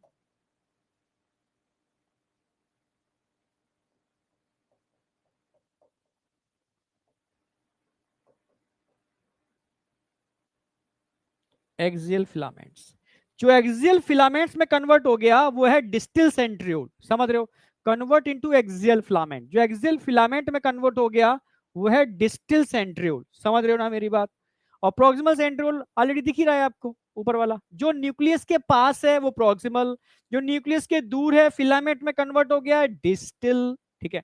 इसमें जो माइटोकॉन्ड्रिया है, अगर माइटोकॉन्ड्रिया को ध्यान से देखोगे ना तो स्पाइरली अरेंज है, स्पाइरल, स्पाइरली अरेंज है माइटोकॉन्ड्रिया। स्पाइरल अरेंजमेंट है माइटोकॉन्ड्रिया का, जो पावर हाउस बनाते हैं, पावर हाउस, ठीक है। Energy source, power house, power house sperm का पावर हाउस है। यही स्पर्म को मोटिलिटी देता है, यही स्पर्म को तेजी से मूव करने में हेल्प करता है, ये मिडिल पीस। तो middle piece is a power house of sperm. अब बताओ चीजें समझ में आई या नहीं आई? हाँ, डिस्टिल से एक्सियल फिलामेंट बनता है, डिस्टिल सेंट्रियोल से एक्सियल फिलामेंट बनता है, ठीक है। अगर फिलामेंट आपने बॉटनी में पढ़े हो, अगर पढ़ रखे हो, तो यहाँ पर 9+0 का अरेंजमेंट होता है। एक जगह 9+2 का होता है, कहीं 9+0 का अरेंजमेंट होता है, ठीक है। ये मतलब बॉटनी का केस है, बता दिया मैंने, ठीक है। समझ रहे हो? एक्सियल फिलामेंट 9+, नहीं नहीं, मोटाइल है, नॉन मोटाइल में 9+ इसका होगा, 9+2 ही होगा यहाँ पर, ठीक है। हाँ, इसलिए लिखा नहीं, वो आउट ऑफ एनसीईआरटी मान लो उसको, ठीक है, बॉटनी का पार्ट है। एक्सियल फिलामेंट्स, ये है एक्सियल फिलामेंट जो उसको मोटिलिटी देता है, आगे बढ़ने में हेल्प करता है, ठीक है। डिस्टल सेंट्रियोल से बनता है। अब बताओ ये पूरा स्पर्म समझ में आया नहीं आया? स्पर्म का स्ट्रक्चर कैसे कन्वर्ट हुआ, स्पर्मियोजेनेसिस या स्पर्मेटिलियोसिस, हाँ 9+2। जितने भी मोटाइल फिलामेंट होते हैं, मोटाइल जिनमें मोटिलिटी होती है, वो 9+2 का अरेंजमेंट होता है। जितने भी नॉन मोटाइल होते हैं उनमें 9+0 का अरेंजमेंट होता है, ठीक है। यस, 9+2, क्योंकि जो भी मोटाइल है, मोटिलिटी के लिए सेंटर में 2 फिलामेंट होते ही हैं। नॉन मोटाइल के अंदर सेंटर में 2 फिलामेंट नहीं होते। इनको मिलने से पूरा एक, समझ, रस्सी टाइप स्ट्रक्चर बनेगा, कई फिलामेंट के मिलने से, तब जाकर के ये चीजें बनती हैं, ठीक है। जो बच्चे जानते हैं ठीक है, जो नहीं जानते उसको डिलीट कर सकते हैं, ठीक है। अब बताओ मुझे स्ट्रक्चर कैसे कन्वर्ट हो रहा है, ये प्रोसेस हो कैसे रही है, इसको स्टिमुलेट कौन कर रहा है, यहां तक बताओ, कोई डाउट है? फिर रेगुलेशन भी बताऊंगा इसका मैं। Yes, super concept.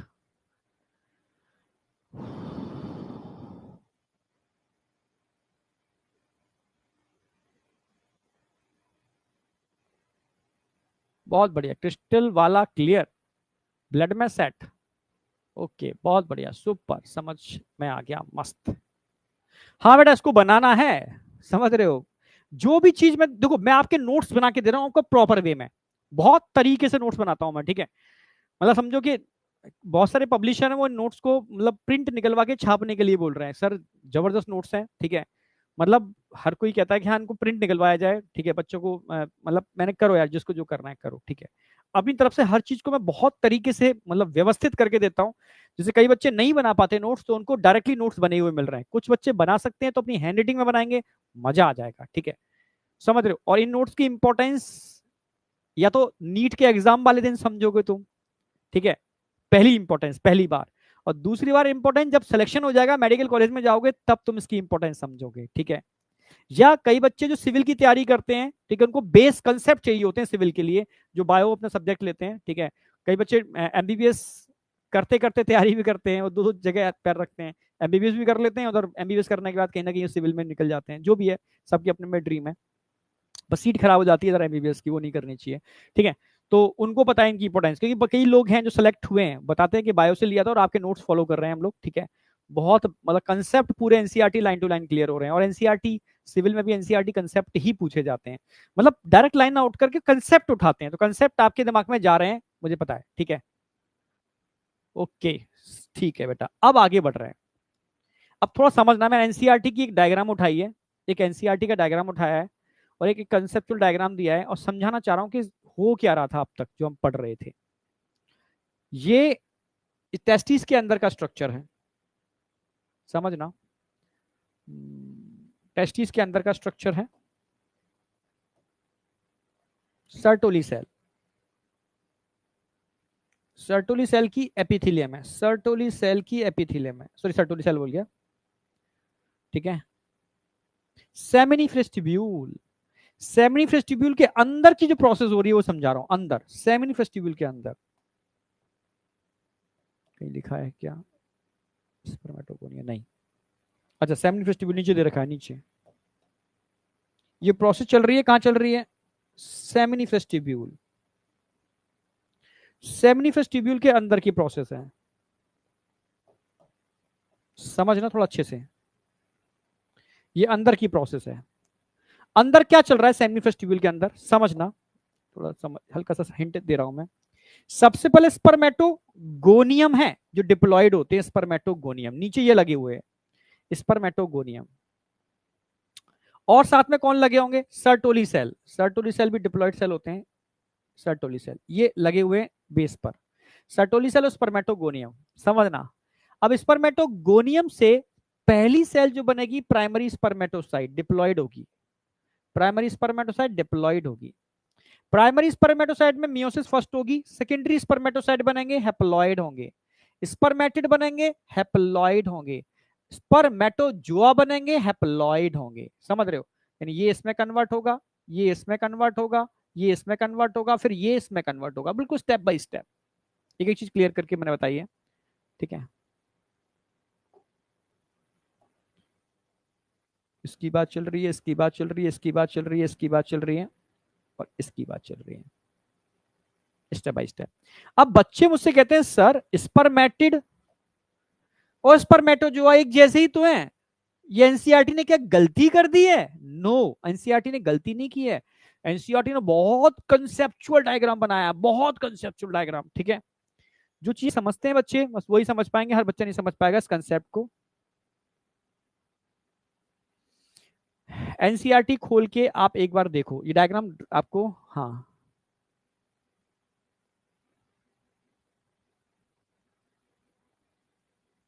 तो सिविल का मतलब है आईएएस पीसीएस की जो तैयारी करते हैं बच्चे, उनके लिए बोल रहा हूँ। वॉल्यूम लो तो नहीं है, वॉल्यूम तो ठीक है, एक मिनट चेक करता हूँ, वॉल्यूम तो ठीक है। तुम लोग अपनी डिवाइस की वॉल्यूम थोड़ा सही रखो यार,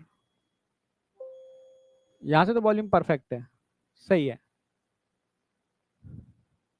हाँ, तो आप समझना, देखो, जो स्पम जो स्पम जो स्पम सर्टोली सेल से चिपके हुए हैं, ये सर्टोली सेल है, ये सर्टोली सेल है, ये सर्टोली सेल है, ये भी सर्टोली सेल है, ये भी सर्टोली सेल है। जो स्पम सर्टोली सेल से चिपके हुए हैं, मतलब उससे न्यूट्रिशन ले रहे हैं। जब आप न्यूट्रिशन ले रहे हो तो आप स्पम कैसे हुए?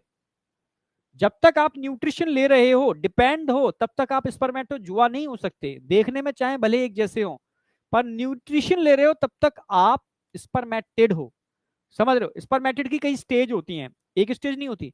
जब तक प्रॉपर मेच्योर स्पर्म नहीं बन जाता तब तक आप उसको स्पर्मेटिड ही बोलोगे।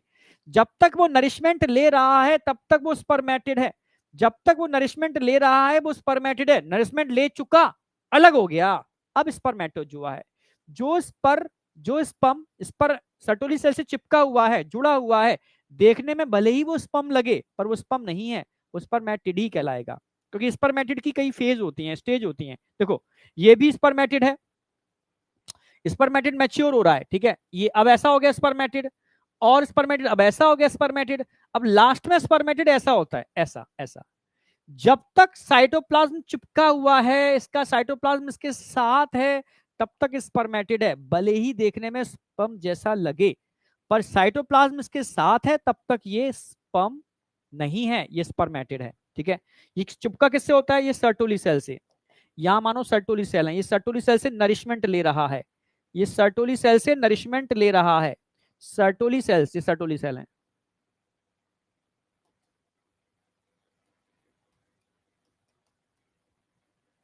सर्टोली सेल से नरिशमेंट ले रहा है, और सर्टोली सेल से जब तक ये नरिशमेंट ले रहा है तब तक ये स्पर्म नहीं हो सकता, स्पर्मेटोजुआ नहीं हो सकता, तब तक ये सिर्फ और सिर्फ स्पर्मेटिड ही है, ठीक है। मेच्योर स्टेज ऑफ, लास्ट या टर्मिनल स्टेज ऑफ स्पर्मेटिड। फिर क्या काम करता है ये? जब मेच्योर हो जाता है तो साइटोप्लाज्म को सर्टोली सेल के पास छोड़ करके, अपने साइटोप्लाज्म को सर्टोली सेल को सौंप के, बाय बाय अलविदा कह के बाहर निकल जाता है सेमिनी फ्रेस्टिब्यूल के सेंटर में, यानी उनको छोड़ करके अलग हो जाता है। जब अलग हो जाएगा तब बोलो कि भाई अब बन गया ये स्पर्मेटोजुआ। आई बेटा, अब बन गया ये स्पर्मेटोजुआ, समझना मेरी बात, ठीक है। तो सर्टोली सेल से अलग होकर के, अलग होकर के अलग होगा, यहां से सर्टोली सेल को छोड़ के बाहर निकलेगा, अलग होगा। अलग होने की मैकेनिज्म को बोलते हैं स्पर्मिएशन, स्पर्मिएशन।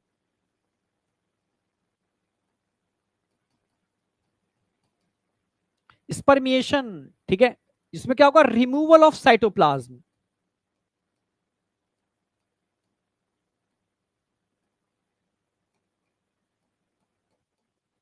क्योंकि स्पर्म के पास, बेचारे के पास साइटोप्लाज्म न के बराबर होता है, एक पतली सी लेयर होती है, साइटोप्लाज्म अपना सर्टोली सेल को दे के जाता है। रिमूवल ऑफ साइटोप्लाज्म, ये साइटोप्लाज्म है।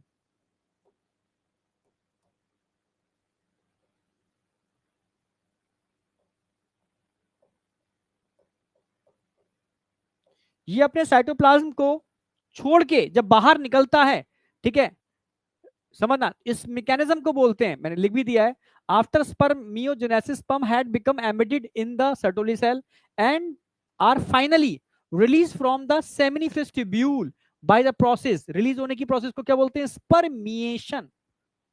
रिलीज फ्रॉम सेमिनी vestibule, स्पर्मिएशन, रिलीज फ्रॉम सेमिनी vestibules, रिलीज फ्रॉम सेमिनी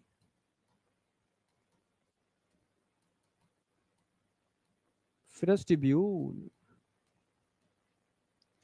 जैसी सेमिनी vestibule से रिलीज होकर के ये बाहर निकलेगा, अलग होगा, समझ रहे हो? पर फाइनली कहां एंटर करेगा? Epididymis, enter in epididymis, epididymis जाकर के एंटर कर जाएगा, ठीक है। अब ये बताओ यहां तक समझ में आया नहीं आया?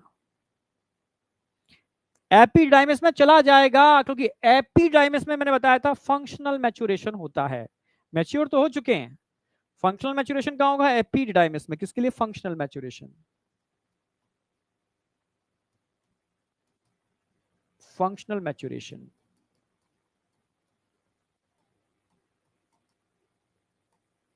ठीक है, इसको बोलते हैं स्पर्मिएशन। ये बहुत इंपॉर्टेंट टर्म है, एनसीईआरटी ने दे रखा है और पूछा भी जाता है स्पर्मिएशन क्या है। तो समझ में आया। अब ये एनसीईआरटी का डायग्राम समझना बड़ा मतलब कंसेप्चुअल है। जब तक स्पर्म सर्टुली सेल से चिपका हुआ है, नरिशमेंट ले रहा है, इसको आप स्पर्म नहीं बोल सकते, इसको आप स्पर्मेटिड बोलोगे। जब इससे अलग होकर के दूर होता है, इससे अलग होता है, अब इसको आप स्पर्मेटोजोआ बोलोगे। ठीक है, अलग होने की जो मैकेनिज्म है, उस मैकेनिज्म को जब अलग होता है तो साइटोप्लाज्म छोड़ करके अलग होता है। ठीक है, अब बताओ समझ में आया नहीं आया? Crystal clear.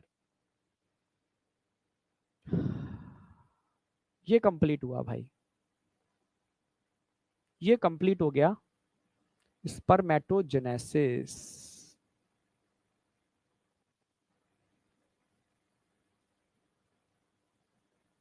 Super, diamond clear, बहुत बढ़िया।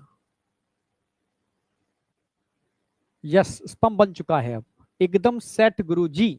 कैलाश, ठीक है बेटा, यानी यहां तक की सारी प्रोसेस परफेक्ट है। अगर परफेक्ट है तो मैं कुछ क्वेश्चन पूछूंगा, उन क्वेश्चन के बाद मैं मान लूंगा कि एकदम सब कुछ परफेक्ट है। क्वेश्चन आपके सामने है, जो डायरेक्ट क्वेश्चन पूछे जाते हैं, क्वेश्चन सिंपल आएगा। क्वेश्चन पूछेगा how many meiotic division are required for formation of 100 sperm. अगर एक सेल से आपको एक स्पर्मेटोजोआ से, समझ रहे हो या समझो, मतलब स्पर्मेटोजोआ भरे पड़े हैं, अगर आपको 100 स्पर्म बनाने हो तो स्पर्मेटोजोआ में कितनी मियोटिक डिवीजन चाहिए? बच्चे दो लिख रहे हैं। नहीं भाई, एक सेल से एक, मतलब एक सेल से 4 स्पर्म बनते हैं तो 100 बनाने हैं, तो 100 के लिए कितने चाहिए? 25 डिवीजन चाहिए ना भाई। एक बार मियोटिक डिवीजन करने से एक प्रोसेस के अंदर एक से 4 सेल बन रहे थे ना, समझ रहे हो?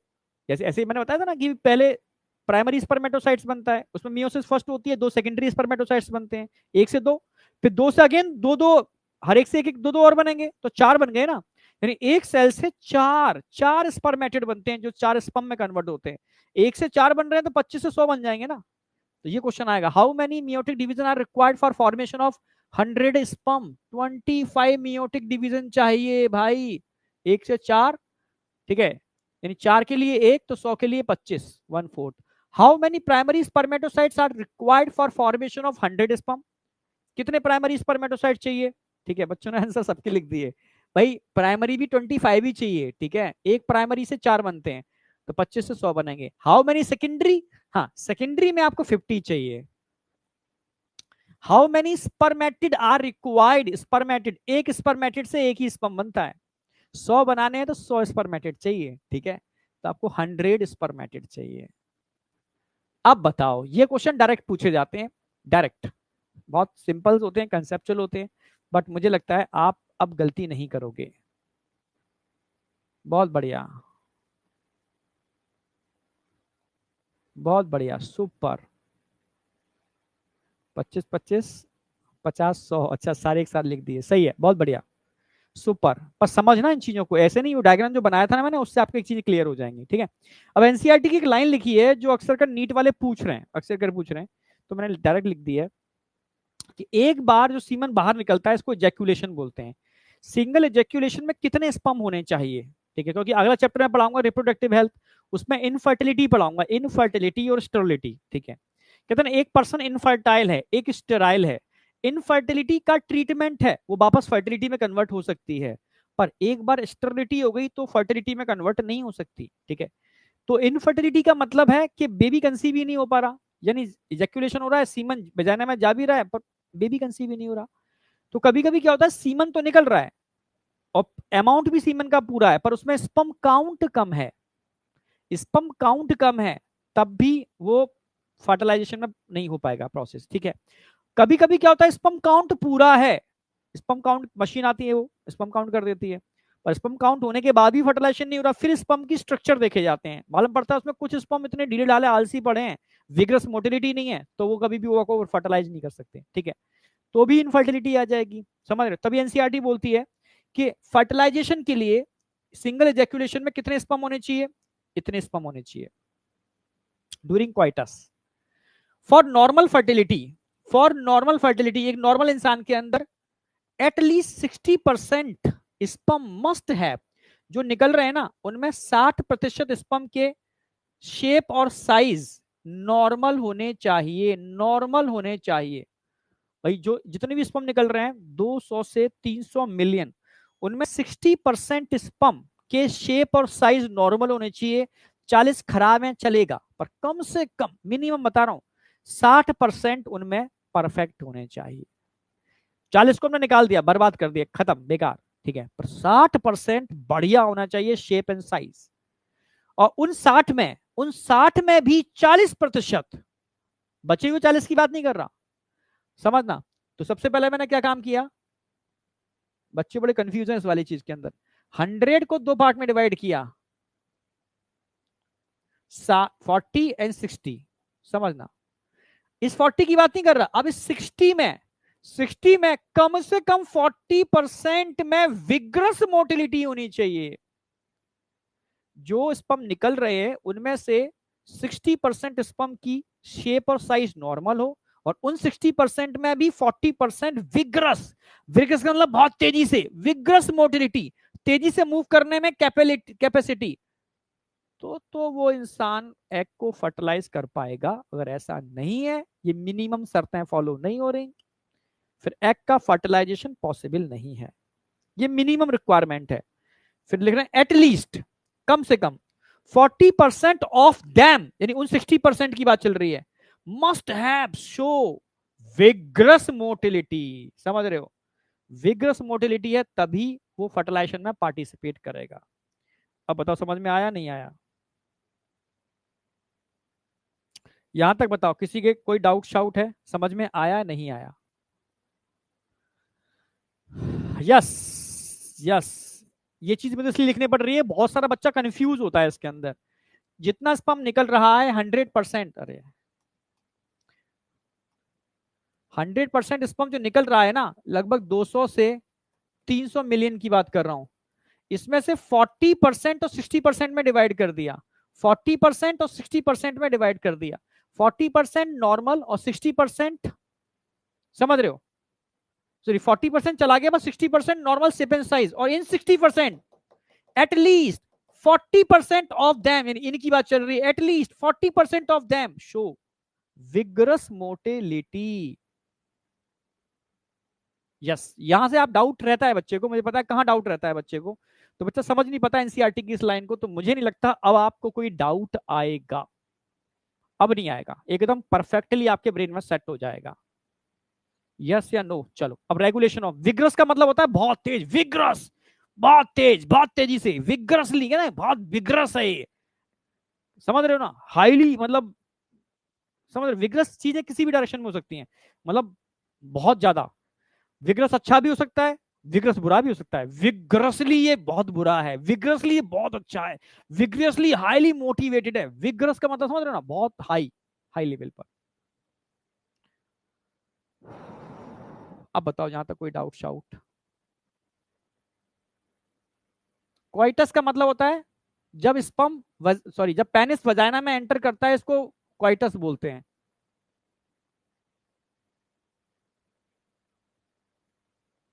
हाँ,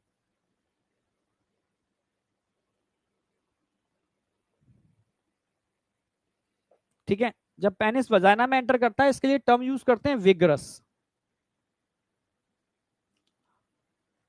एकदम सेट,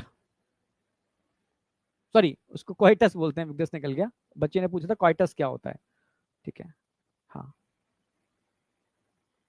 चलो बहुत बढ़िया, सुपर सुपर सुपर। चलो आगे बढ़ रहे हैं, पर अच्छा एनसीईआरटी और करा दूं, रेगुलेशन भी करा दूं, ठीक है, एनसीईआरटी एक मिनट देख लो, फिर मैं रेगुलेशन और बताऊंगा इसका, पहले रेगुलेशन करा दूं तब एनसीईआरटी कराऊं, एक मिनट रुकना। और रेगुलेशन एक ही पेज पर, एक ही उस पर जाकर रेगुलेशन,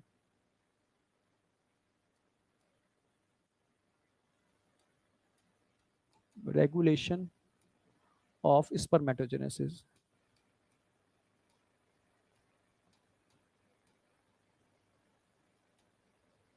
कैसे रेगुलेट होती है। जैसे मान लो कोई इंसान है, ठीक है, ब्रह्मचर्य का पालन करता है, मतलब स्पर्म लॉस होने ही नहीं देता। तो क्या उसके अंदर कंटिन्यू स्पर्मेटोजेनेसिस होती रहेगी, होती रहेगी, होती रहेगी? ठीक है, पढ़ा भी होगा आपने शास्त्रों में इधर उधर, ठीक है, कि जो स्पर्म के लॉस को होने नहीं देते, ठीक है, प्रोटेक्ट करते हैं उसको, तो बॉडी का जो एनर्जी उसके बनाने में लगता है, ठीक है, फिर वो एनर्जी वो अपने दूसरे चीजों में यूटिलाइज करते हैं, क्योंकि वहां काम जरूरत ही नहीं है उसको। तो अपने मेंटल कह सकते हो, अपनी इंटरनल एनर्जी या अपनी उस एनर्जी को बहुत सारी जगह, मतलब सुपर नेचुरल पावर्स और जगह लगा सकते हैं, ठीक है। तो वो हाईली एनर्जेटिक या हाई पावरफुल लोग होते हैं, ठीक है, समझ रहे हो? स्पर्म लॉस के बाद, खूब धुआंधार स्पर्म लॉस करने के बाद कोई सोचे कि मैं सुपर नेचुरल पावर या हाई एनर्जेटिक या बहुत ऐसा हो जाऊं, वैसा हो जाऊं, मतलब ही नहीं है, ठीक है, समझ रहे हो? मतलब ही नहीं है, पॉसिबल ही नहीं है, ठीक है। जो जितने भी लोग होते हैं सुपर एथलीट्स की बात कर लो, सुपर, वो बहुत ज्यादा समझते हैं इन चीज को, ठीक है, समझ रहे हो? कि उनको पता है कि एक एनर्जी का बहुत बड़ा सोर्स यहां लगता है, समझ रहे हो? उस सोर्स को आप अगर दूसरी जगह यूटिलाइज करते हो, ठीक है, आप अपनी उस मतलब पढ़ाई में यूटिलाइज करते हो, या एथलीट्स बनने में यूटिलाइज करते हो, या कोई सुपर नेचुरल चीजों को लेने में मतलब यूटिलाइज करते हो, तो वो उधर ट्रांसफर हो जाता है। ये करना इतना आसान नहीं है, हर किसी में बस की बात नहीं है। तो इसके लिए समझ रहे हो ना, एक अच्छे गाइडेंस की रिक्वायरमेंट होती है, तब वो उस एनर्जी को उस दूसरी फॉर्म में ट्रांसफॉर्म कर पाते हैं। और फिजिक्स का रूल भी आप जानते हो, एनर्जी कभी खत्म नहीं होती, एक से दूसरी फॉर्म में ट्रांसफर होती है, ठीक है, समझ रहे हो ना मेरी बात? साउंड एनर्जी, ठीक है, दूसरी एनर्जी में, वो एनर्जी उस एनर्जी के अंदर, ठीक है, कन्वर्जन होता है। और लिखा भी है शास्त्रों में, ठीक है, अगर हिंदू माइथोलॉजी को बात करते हैं, गीता में तो लिखा भी है कि एनर्जी को ना काटा जा सकता ना जलाया जा सकता, वो एक फॉर्म से दूसरी फॉर्म में ट्रांसफर होती है, और बिल्कुल फैक्ट है, क्योंकि बहुत सारे साइंटिस्टों ने इसको प्रूव किया और सब जानते हैं यार ये वाली बात तो, ठीक है। आज मैं तुम्हारे पढ़ा पा रहा हूँ, तो एक एनर्जी की फॉर्म दूसरी एनर्जी की फॉर्म में कन्वर्ट हो रही है, इसी वजह से तो आप तुम देख पा रहे हो, हम सुन पा रहे हो। समझे या नहीं समझे? हाँ बेटा, समझाना पड़ता है अपने बच्चों को, ठीक है, जरूरी है। हाँ, अब आ जाओ, ठीक है, चीजें अब मैं नहीं बताओ। तभी तो मैं, मुझे लगता है कि मैं अपने बच्चों को हर तरीके से समझा लेता हूँ। मैंने कभी फिजिक्स केमिस्ट्री वालों को बात करते देखा है, वो मतलब नॉर्मल बातों को भी इतना इस तरीके से लेते हैं, और यार ऐसी बात, ऐसी बात, मतलब मैं हंसता हूँ कभी कभी। मतलब यार मेच्योरिटी होनी चाहिए, मेच्योरिटी, समझ रहे हो ना, ठीक है। तो अब मैं कहता हूँ यार, बायो में तो बहुत चीजें हैं, ठीक है, आप इतनी छोटी छोटी चीजों को, मतलब आपने एंगल चेंज कर दिया या ड्रॉ कर दिया, उसको आपने सेकंड वे में यूज करना चालू कर दिया, समझ रहे हो? तो वो उनको नहीं समझ में आता। अगर वो हमारी क्लास फिजिक्स केमिस्ट्री वाले जो लोग हैं जो पढ़ाते हैं, जो बायो फील्ड के नहीं है, ठीक है, वो अपना क्लास अगर ज्वाइन करें तो सोचो वो क्या करेंगे, हर से पहले लोड पुट हो जाएंगे। और ऐसा भी होता है, टीचर ऐसे भी चीजें समझाता है, क्योंकि आप टीच भाई, मेरा और पेरेंट्स का भी काम होता है, पर पेरेंट्स से कहीं कहीं बच्चा डिटैच हो जाता है, तो मेरा फर्ज है कि अपने बच्चों को चीजें सही डायरेक्शन में बता दूं, ऐसा है, ऐसा है और ऐसा है, ठीक है, डिसीजन आपको लेना है, समझे? चलो, फालतू इधर उधर बातें नहीं करनी है, ठीक है, अब आ जाओ। तो रेगुलेशन ऑफ स्पर्मेटो, जो अब समझो मेरी बात, समझ में आ गया मैं क्या कहना चाह रहा था? कि अगर स्पर्म लॉस नहीं हो रहा, तो उसको आप सही डायरेक्शन में कैसे यूटिलाइज कर सकते हो? तो ये कैसे रेगुलेशन होता है, ठीक है, हर समय में स्पर्मेटोजेनेसिस पॉसिबल नहीं है, ठीक है, और स्पर्म लॉस बहुत हो रहा है तो स्पर्मेटोजेनेसिस होती रहेगी, ठीक है। अब उसका डिफरेंस है, कैसे रेगुलेशन होता है, तो समझो। तो मैंने आपको याद हो, आपको बताया था, ये मान लो टेस्टीज है, ठीक है, टेस्टीज में मैंने सर्टोली सेल आपको बताए थे,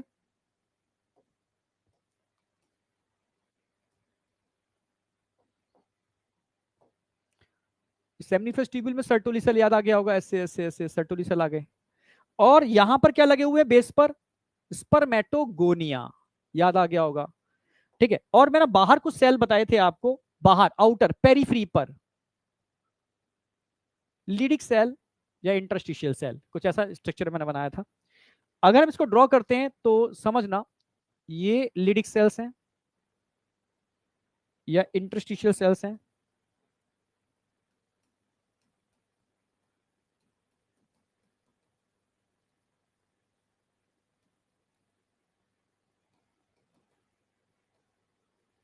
क्लियर है?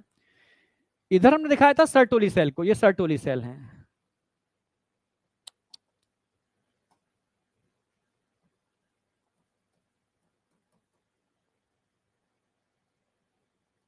सर्टोली सेल्स हैं, ठीक है, समझने की कोशिश जरूर करना। फिर मैंने बताया था, यहां मान लो पिट्यूटरी है, पिट्यूटरी है, इधर भी दिखा देता हूं पिट्यूटरी, अच्छा, सब जगह नहीं दिखानी है, एक ही जगह दिखानी है, ठीक है। इसको थोड़ा सा नीचे शिफ्ट हो सकता है क्या? हो जाएगा।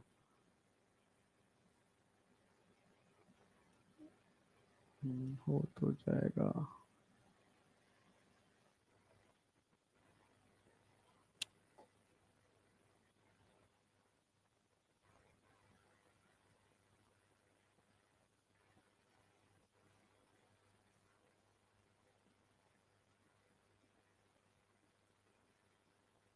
ठीक है, चलेगा।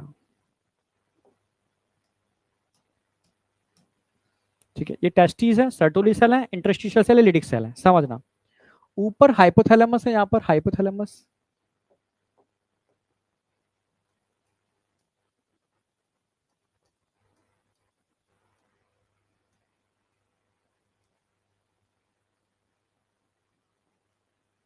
और नीचे पिट्यूटरी है।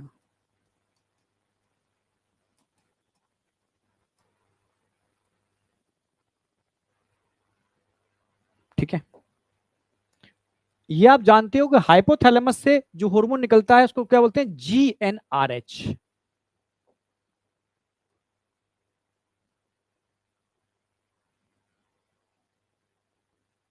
या इतना झंझट कर क्यों रहे हैं? कोई नहीं, चलो लिख ही दे रहा हूं मैं, GnRH। ठीक है, तब पिट्यूटरी से निकलता है LH और FSH। LH और FSH, समझना। अगर मैं LH की बात करता हूं तो ये LH इंटरस्टिशियल सेल को स्टिमुलेट करता है, जबकि FSH की बात करते हैं सर्टोली सेल को स्टिमुलेट करता है। क्लियर है बिल्कुल? एक इंटरस्टिशियल सेल को स्टिमुलेट कर रहा है तो एक सर्टोली सेल को कर रहा है। ठीक है, LH के इफेक्ट से, LH के इफेक्ट से इंटरस्टिशियल सेल क्या रिलीज करते हैं? टेस्टोस्टेरोन।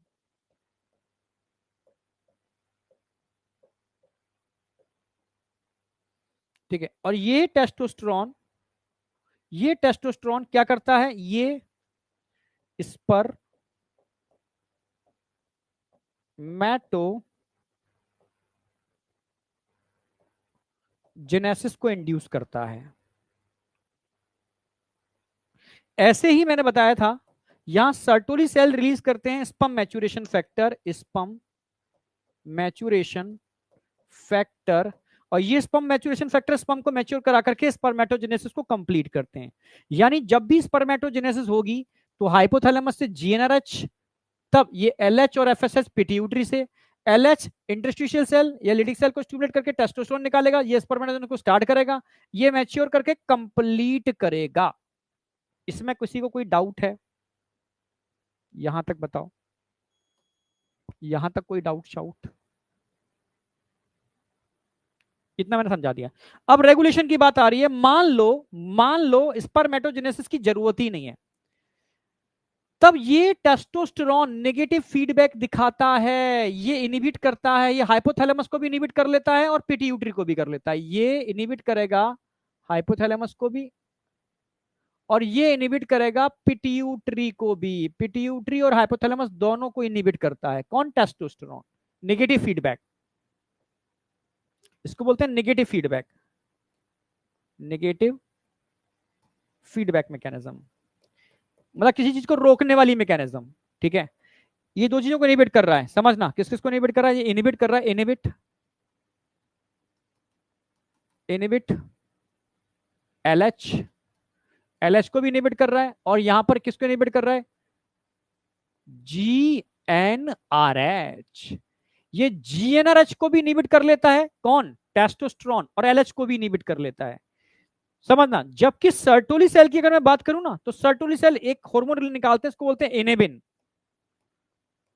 इनहेबिन, इनेबिन भी नेगेटिव फीडबैक दिखाता है। ये इनेबिन सिर्फ और सिर्फ FSH के सिक्रेशन को इनिबिट करता है पिट्यूटरी से, only FSH inhibit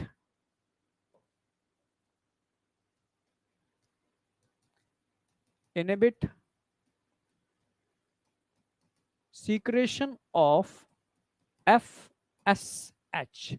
follicle stimulating hormone के सीक्रेशन को इनिबिट करता है कौन? इनिबिन, समझ रहे हो? तो जब भी जरूरत नहीं होती तो सर्टोली सेल तो इनिबिन निकालते हैं, ये इनिबिन FSH के सीक्रेशन को रोक देता है। अगर FSH नहीं निकलेगा तो क्या आगे की प्रोसेस होगी? नहीं होगी, मैच्योरेशन नहीं होगा। और टेस्टोस्टेरोन समझ रहे हो, ये इनहिबिट कर देगा हाइपोथैलेमस से जीएनआरएच को और साथ में एलएच को, यानी इसके पास दोनों को इनहिबिट करने की क्षमता है। इसके पास सिर्फ पिट्यूटरी, ये पिट्यूटरी हाइपोथैलेमस दोनों, ये ओनली एफएसएच, ये एलएच और जीएनआरएच दोनों, ठीक है, नेगेटिव फीडबैक, ये भी नेगेटिव फीडबैक कर रहा है। तो इनडायरेक्टली इस तरीके से ये पूरी प्रक्रिया कंट्रोल होती है, रेगुलेट होती है, ठीक है। तो स्पम बन चुके हैं मानो, ठीक है, ये मैकेनिज्म रुक गई। फिर उन स्पम की एक लाइफ होगी, उस लाइफ के बाद सारे स्पम डीजनरेट कर जाएंगे, ठीक है, धीरे धीरे डीजनरेट करते रहेंगे और फिर जो मैकेनिज्म चालू हो जाएगी, फिर स्पम बनेंगे, फिर वो डीजनरेट कर जाएंगे, फिर बनेंगे, फिर डीजनरेट कर जाएंगे और डीजनरेटेड स्पम को वहां के फैगोसिटिक सेल खाते रहते हैं, ठीक है। तो जो प्रोसेस दिन और रात चल रही थी वो समझ रहे हो कभी कभी चलेगी, ठीक है, मतलब चलेगी पर जरूरत के अनुसार, ठीक है। और उस एनर्जी को वो बॉडी किसी दूसरे चीजों में यूटिलाइज करेगी। समझ में आया नहीं आया? तो ये तरीका होता है सही तरीके से रेगुलेशन का। अच्छा मैंने हार्मोन में कराया है ये, okay okay okay okay okay okay okay, ठीक है, फिर तो बहुत बढ़िया, फिर तो आपको समझ में आ गया, समझ में आ गया आपको, बहुत बढ़िया, ठीक है, समझ चुके हो उसका मतलब। फिर मैं टेंशन ले रहा था कि आप पता नहीं आपको पता है या नहीं पता। तो इस तरीके से स्पर्मेटोजेनेसिस रेगुलेट होती है, चलो आप जानते हो फिर तो रेगुलेशन वाला पार्ट हमारा कंप्लीट हो चुका है। अब मैं पहले एनसीईआरटी से गैमेटोजेनेसिस कराऊंगा, फिर oogenesis चालू करूंगा, ठीक है। अरे 52 हो गए, कोई नहीं, एनसीईआरटी कराता हूं मैं, oogenesis कल स्टार्ट कर देंगे। एक बार एनसीईआरटी देख लो। अब देखो एनसीईआरटी की एक एक लाइन मैंने कवर कर दी है, अब मुझे नहीं लगता आपको कोई डाउट होगा। द इसमें दिखेगा नहीं, आपको अपनी एनसीईआरटी खोलनी पड़ेगी, ठीक है। The primary sex organ, the testis in male and ovary in female, जानते हो, प्रोड्यूस गैमीट, उनके अंदर गैमीट बनते हैं, स्पर्म एंड ओवा, ये दो गैमीट है, ठीक है, रिस्पेक्टली बाय द प्रोसेस, इसी प्रोसेस को हम बोलते हैं गैमीटोजेनेसिस, ठीक है, in testis the mature male germ cells, mature male germ cells को हम क्या बोलते हैं, स्पर्मेटोगोनिया, जर्म सेल्स जो आगे जाकर के क्या बनाते हैं, गैमीट बनाते हैं। और इमेच्योर होते हैं उनको स्पर्मेटो उनको प्राइमोडल जर्म सेल्स बोलते हैं, पर वो आपके सिलेबस में नहीं है, एमबीबीएस में पढ़ोगे। अब यहां समझो, ठीक है, समझ में आ गया। सॉरी इमेच्योर, इमेच्योर की बात, इमेच्योर मतलब अभी जो अभी स्पर्म में कन्वर्ट नहीं हुए, स्पर्मेटो जो स्पर्मेटोगोनिया होते हैं वो प्राइमोडल जर्म सेल से बनते हैं, प्राइमोडल जर्म सेल्स से स्पर्मेटोगोनिया बनते हैं और स्पर्मेटोगोनिया से स्पर्म बनते हैं।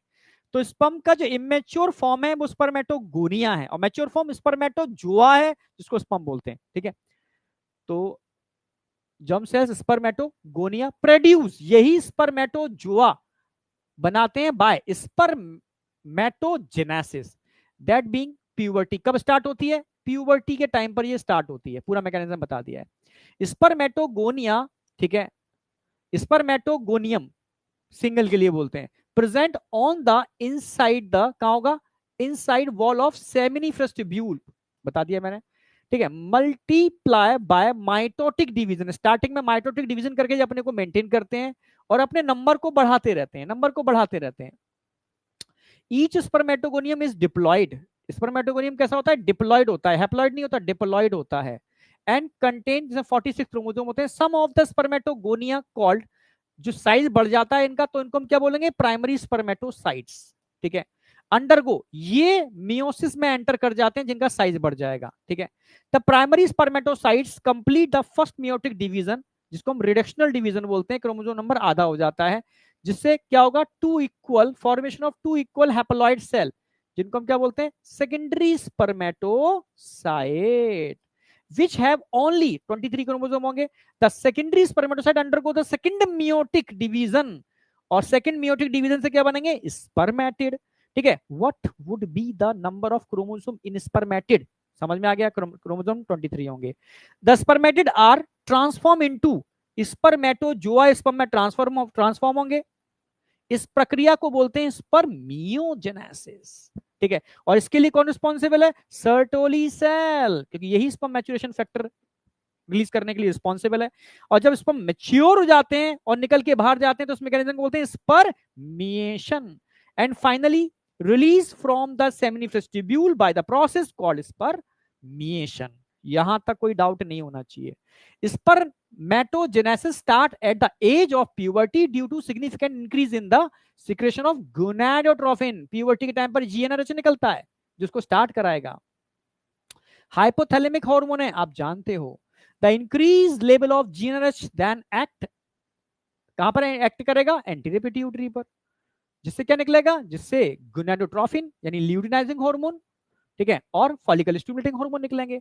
ल्यूटिनाइजिंग हार्मोन क्या काम करेगा? लिटिक सेल को स्टिमुलेट करेगा, जिसकी वजह से एंड्रोजन का सीक्रेशन होगा। एंड्रोजन जब निकलना चालू हो जाएंगे, एंड्रोजन जब निकलना चालू हो जाएंगे, तब स्टिमुलेट प्रोसेस ऑफ स्पर्मेटोजेनेसिस। और एफएसएस क्या काम करेगा? ये सर्टुली सेल पे काम करेगा, ठीक है। सर्टुली सेल पे काम करके क्या करेगा? ये स्टिमुलेट करेगा सीक्रेशन ऑफ सम फैक्टर, जो स्पर्म को मैच्योर करेंगे। उस प्रक्रिया को बोलते हैं स्पर्मियोजेनेसिस। क्लियर है? लेट्स अस, अब यहां हमने स्ट्रक्चर ऑफ स्पर्म की बात की है। स्पर्म में एक हेड होता है, एक नेक होती है, एक मिडिल पीस होता है और एक टेल होती है, ठीक है, ठीक है। अब plasma membrane envelop the whole body sperm. The sperm head contain the elongated haploid nucleus, haploid nucleus होता है, और एंटीरियर पोर्शन पर एक्रोसोम लगा होता है, ठीक है। The acrosome is filled with sperm with enzymes that help to fertilize the ovum. The middle piece possesses numerous mitochondria होते हैं, इसको पावर हाउस बोलते हैं, which produce energy for the movement of tail, ठीक है। Facilitate sperm motility essential for fertilization। फिर आगे finally आ गया था ह्यूमन मेल इजैक्यूलेट 200 से 300 स्पर्म पर इजैक्यूलेशन, ठीक है, during coitus. For normal fertility 60% sperm कैसे होने चाहिए? नॉर्मल शेप एंड साइज, ठीक है, normal shape and size. At least 40% of them must show vigorous motility, तभी एक नॉर्मल इंसान ओवा को फर्टिलाइज कर सकता है। Sperm release from the seminiferous tubule are transport by the accessory duct, ठीक है, और वहां से कहा जाएगा? एपिडाइमिस के अंदर। वास्ट डिफरेंस से होता हुआ सेमिनिफरस वेसिकल्स के फ्लूइड के संग मिलकर के, प्रोस्टेटिक सीक्रेशन के साथ मिलकर के, समझ रहे हो, मिल सबके संग मिलकर के जो बनता है उसको बोलते हैं semen. The function of male sex accessory duct and gland are maintained by the testicular hormone androgen. इन सब के फंक्शन को मेंटेन एंड्रोजन करते हैं, क्योंकि एंड्रोजन सेकेंडरी सेक्सुअल कैरेक्टर के लिए या इन ऑर्गन को कंट्रोल करने के लिए रिस्पॉन्सिबल होते हैं, जो मैंने आपको बता दिया। तो यहां आकर के ये आपका एंड हो जाता है। अब बचेगी oogenesis, जो मैं आज नहीं कराऊंगा। oogenesis हम कल चालू करेंगे। oogenesis कल के लेक्चर में हमारी एंड हो जाएगी। विद एनसीईआरटी कराऊंगा, एक एक चीज को बहुत कंसेप्चुअल लेके चलूंगा। कल oogenesis के साथ मेंस्ट्रुअल साइकिल क्लब होगी, ध्यान रखना। तो कल का लेक्चर समझो नीट का एक क्वेश्चन पक्का। कल एक्चुअल में दोनों एक ही जैसे हैं, तो पहले oogenesis को करा करके मेंस्ट्रुअल साइकिल के संग क्लब कर दूंगा, जिससे कि एकदम कंसेप्चुअल चीजें ब्रेन में सेट होंगी। समझे या नहीं समझे? तो मिलते हैं कल, ठीक है, ओके, ठीक है। अब आप नेक्स्ट क्लास को एंजॉय करो, ठीक है, थोड़ा रेस्ट लो, ठीक है, और क्लास को एंजॉय करो, ठीक है। ओके बेटा, thank you, all the best, bye bye bye bye, ठीक है, चलो ठीक है, थैंक यू गुरुजी, ठीक है, ओके ओके बेटा, okay okay, thank you Guruji, thank you Guruji, okay, ठीक है बेटा, बाय बेटा, बाय बाय बाय बाय, है ना, बाय, मिलते हैं कल।